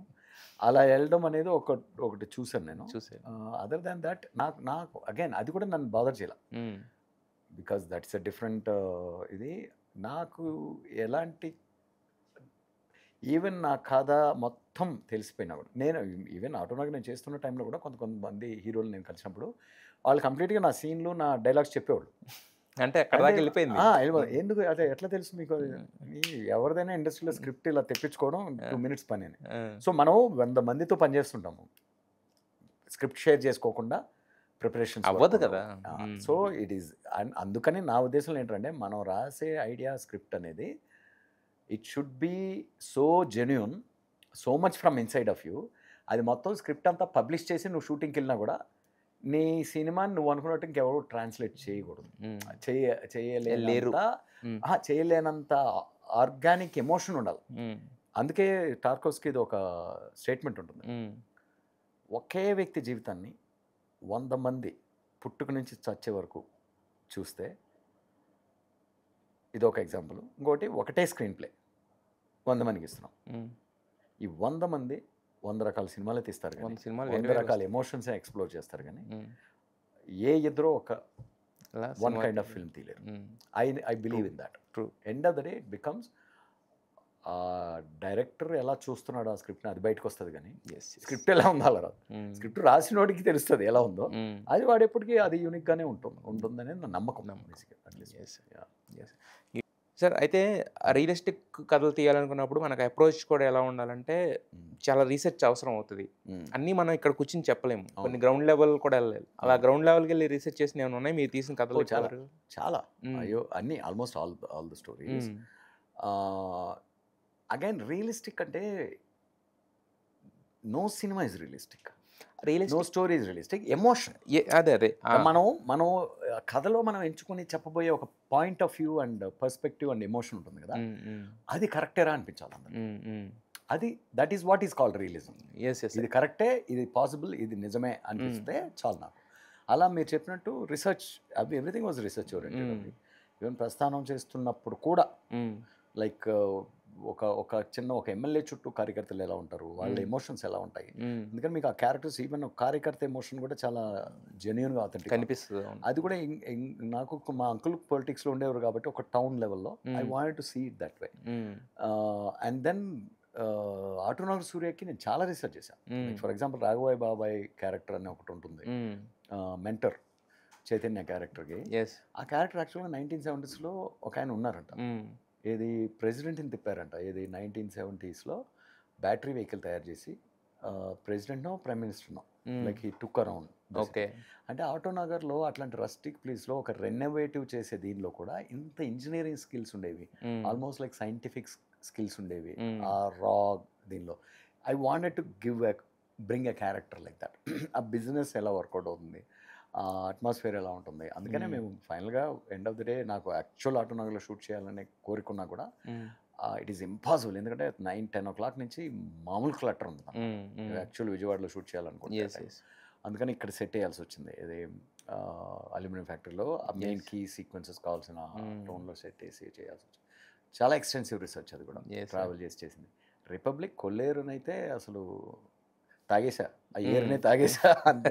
అంటే I understood, but at the same time I wanted to fictionalise it to represent వ్యవస్థ. అది కొల్లేరు గురించి కాదు, వ్యవస్థ గురించి. నాకు ఏదో ఒక సమస్య, ఒక లోకల్ సమస్యని మనం అందరం రిలేట్ చేసుకోగలిగే ఒక సమస్యని మనం ఫిక్షనలైజ్ చేసి ఎక్స్ట్రీమ్కి పుష్ చేస్తే, దానికి ఆ ఎక్స్ట్రీమ్ పుష్ కూడా ఎక్కడో చిన్న రియల్ లైఫ్ పాసిబిలిటీ, అది మనం ఏంటంటే కథ బిలీవబుల్గా అల్లడానికి ఏదో ఒక చిన్న నేను చూసిన దీనిలో వచ్చేసి ఇక్కడ నుంచి వెళ్ళే ఒక ఫిష్ అనేది సో కొన్ని చోట్ల ఇలా మీట్ ఫీడ్ చేస్తున్నారంట కొన్ని చెరువుల్లో.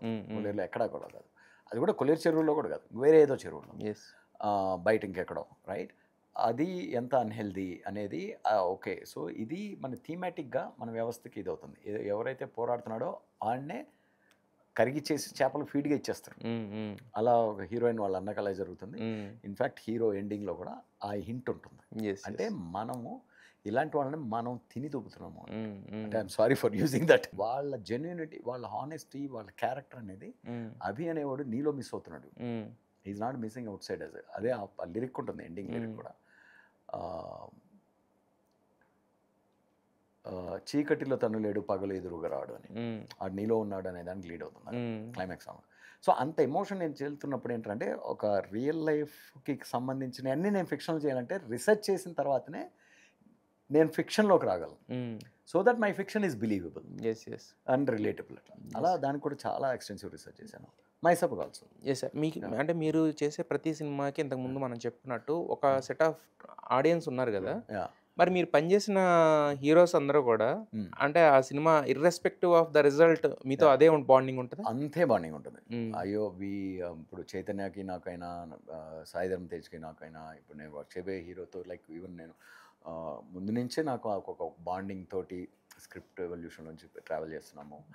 I somehow I love my actors and they love me also.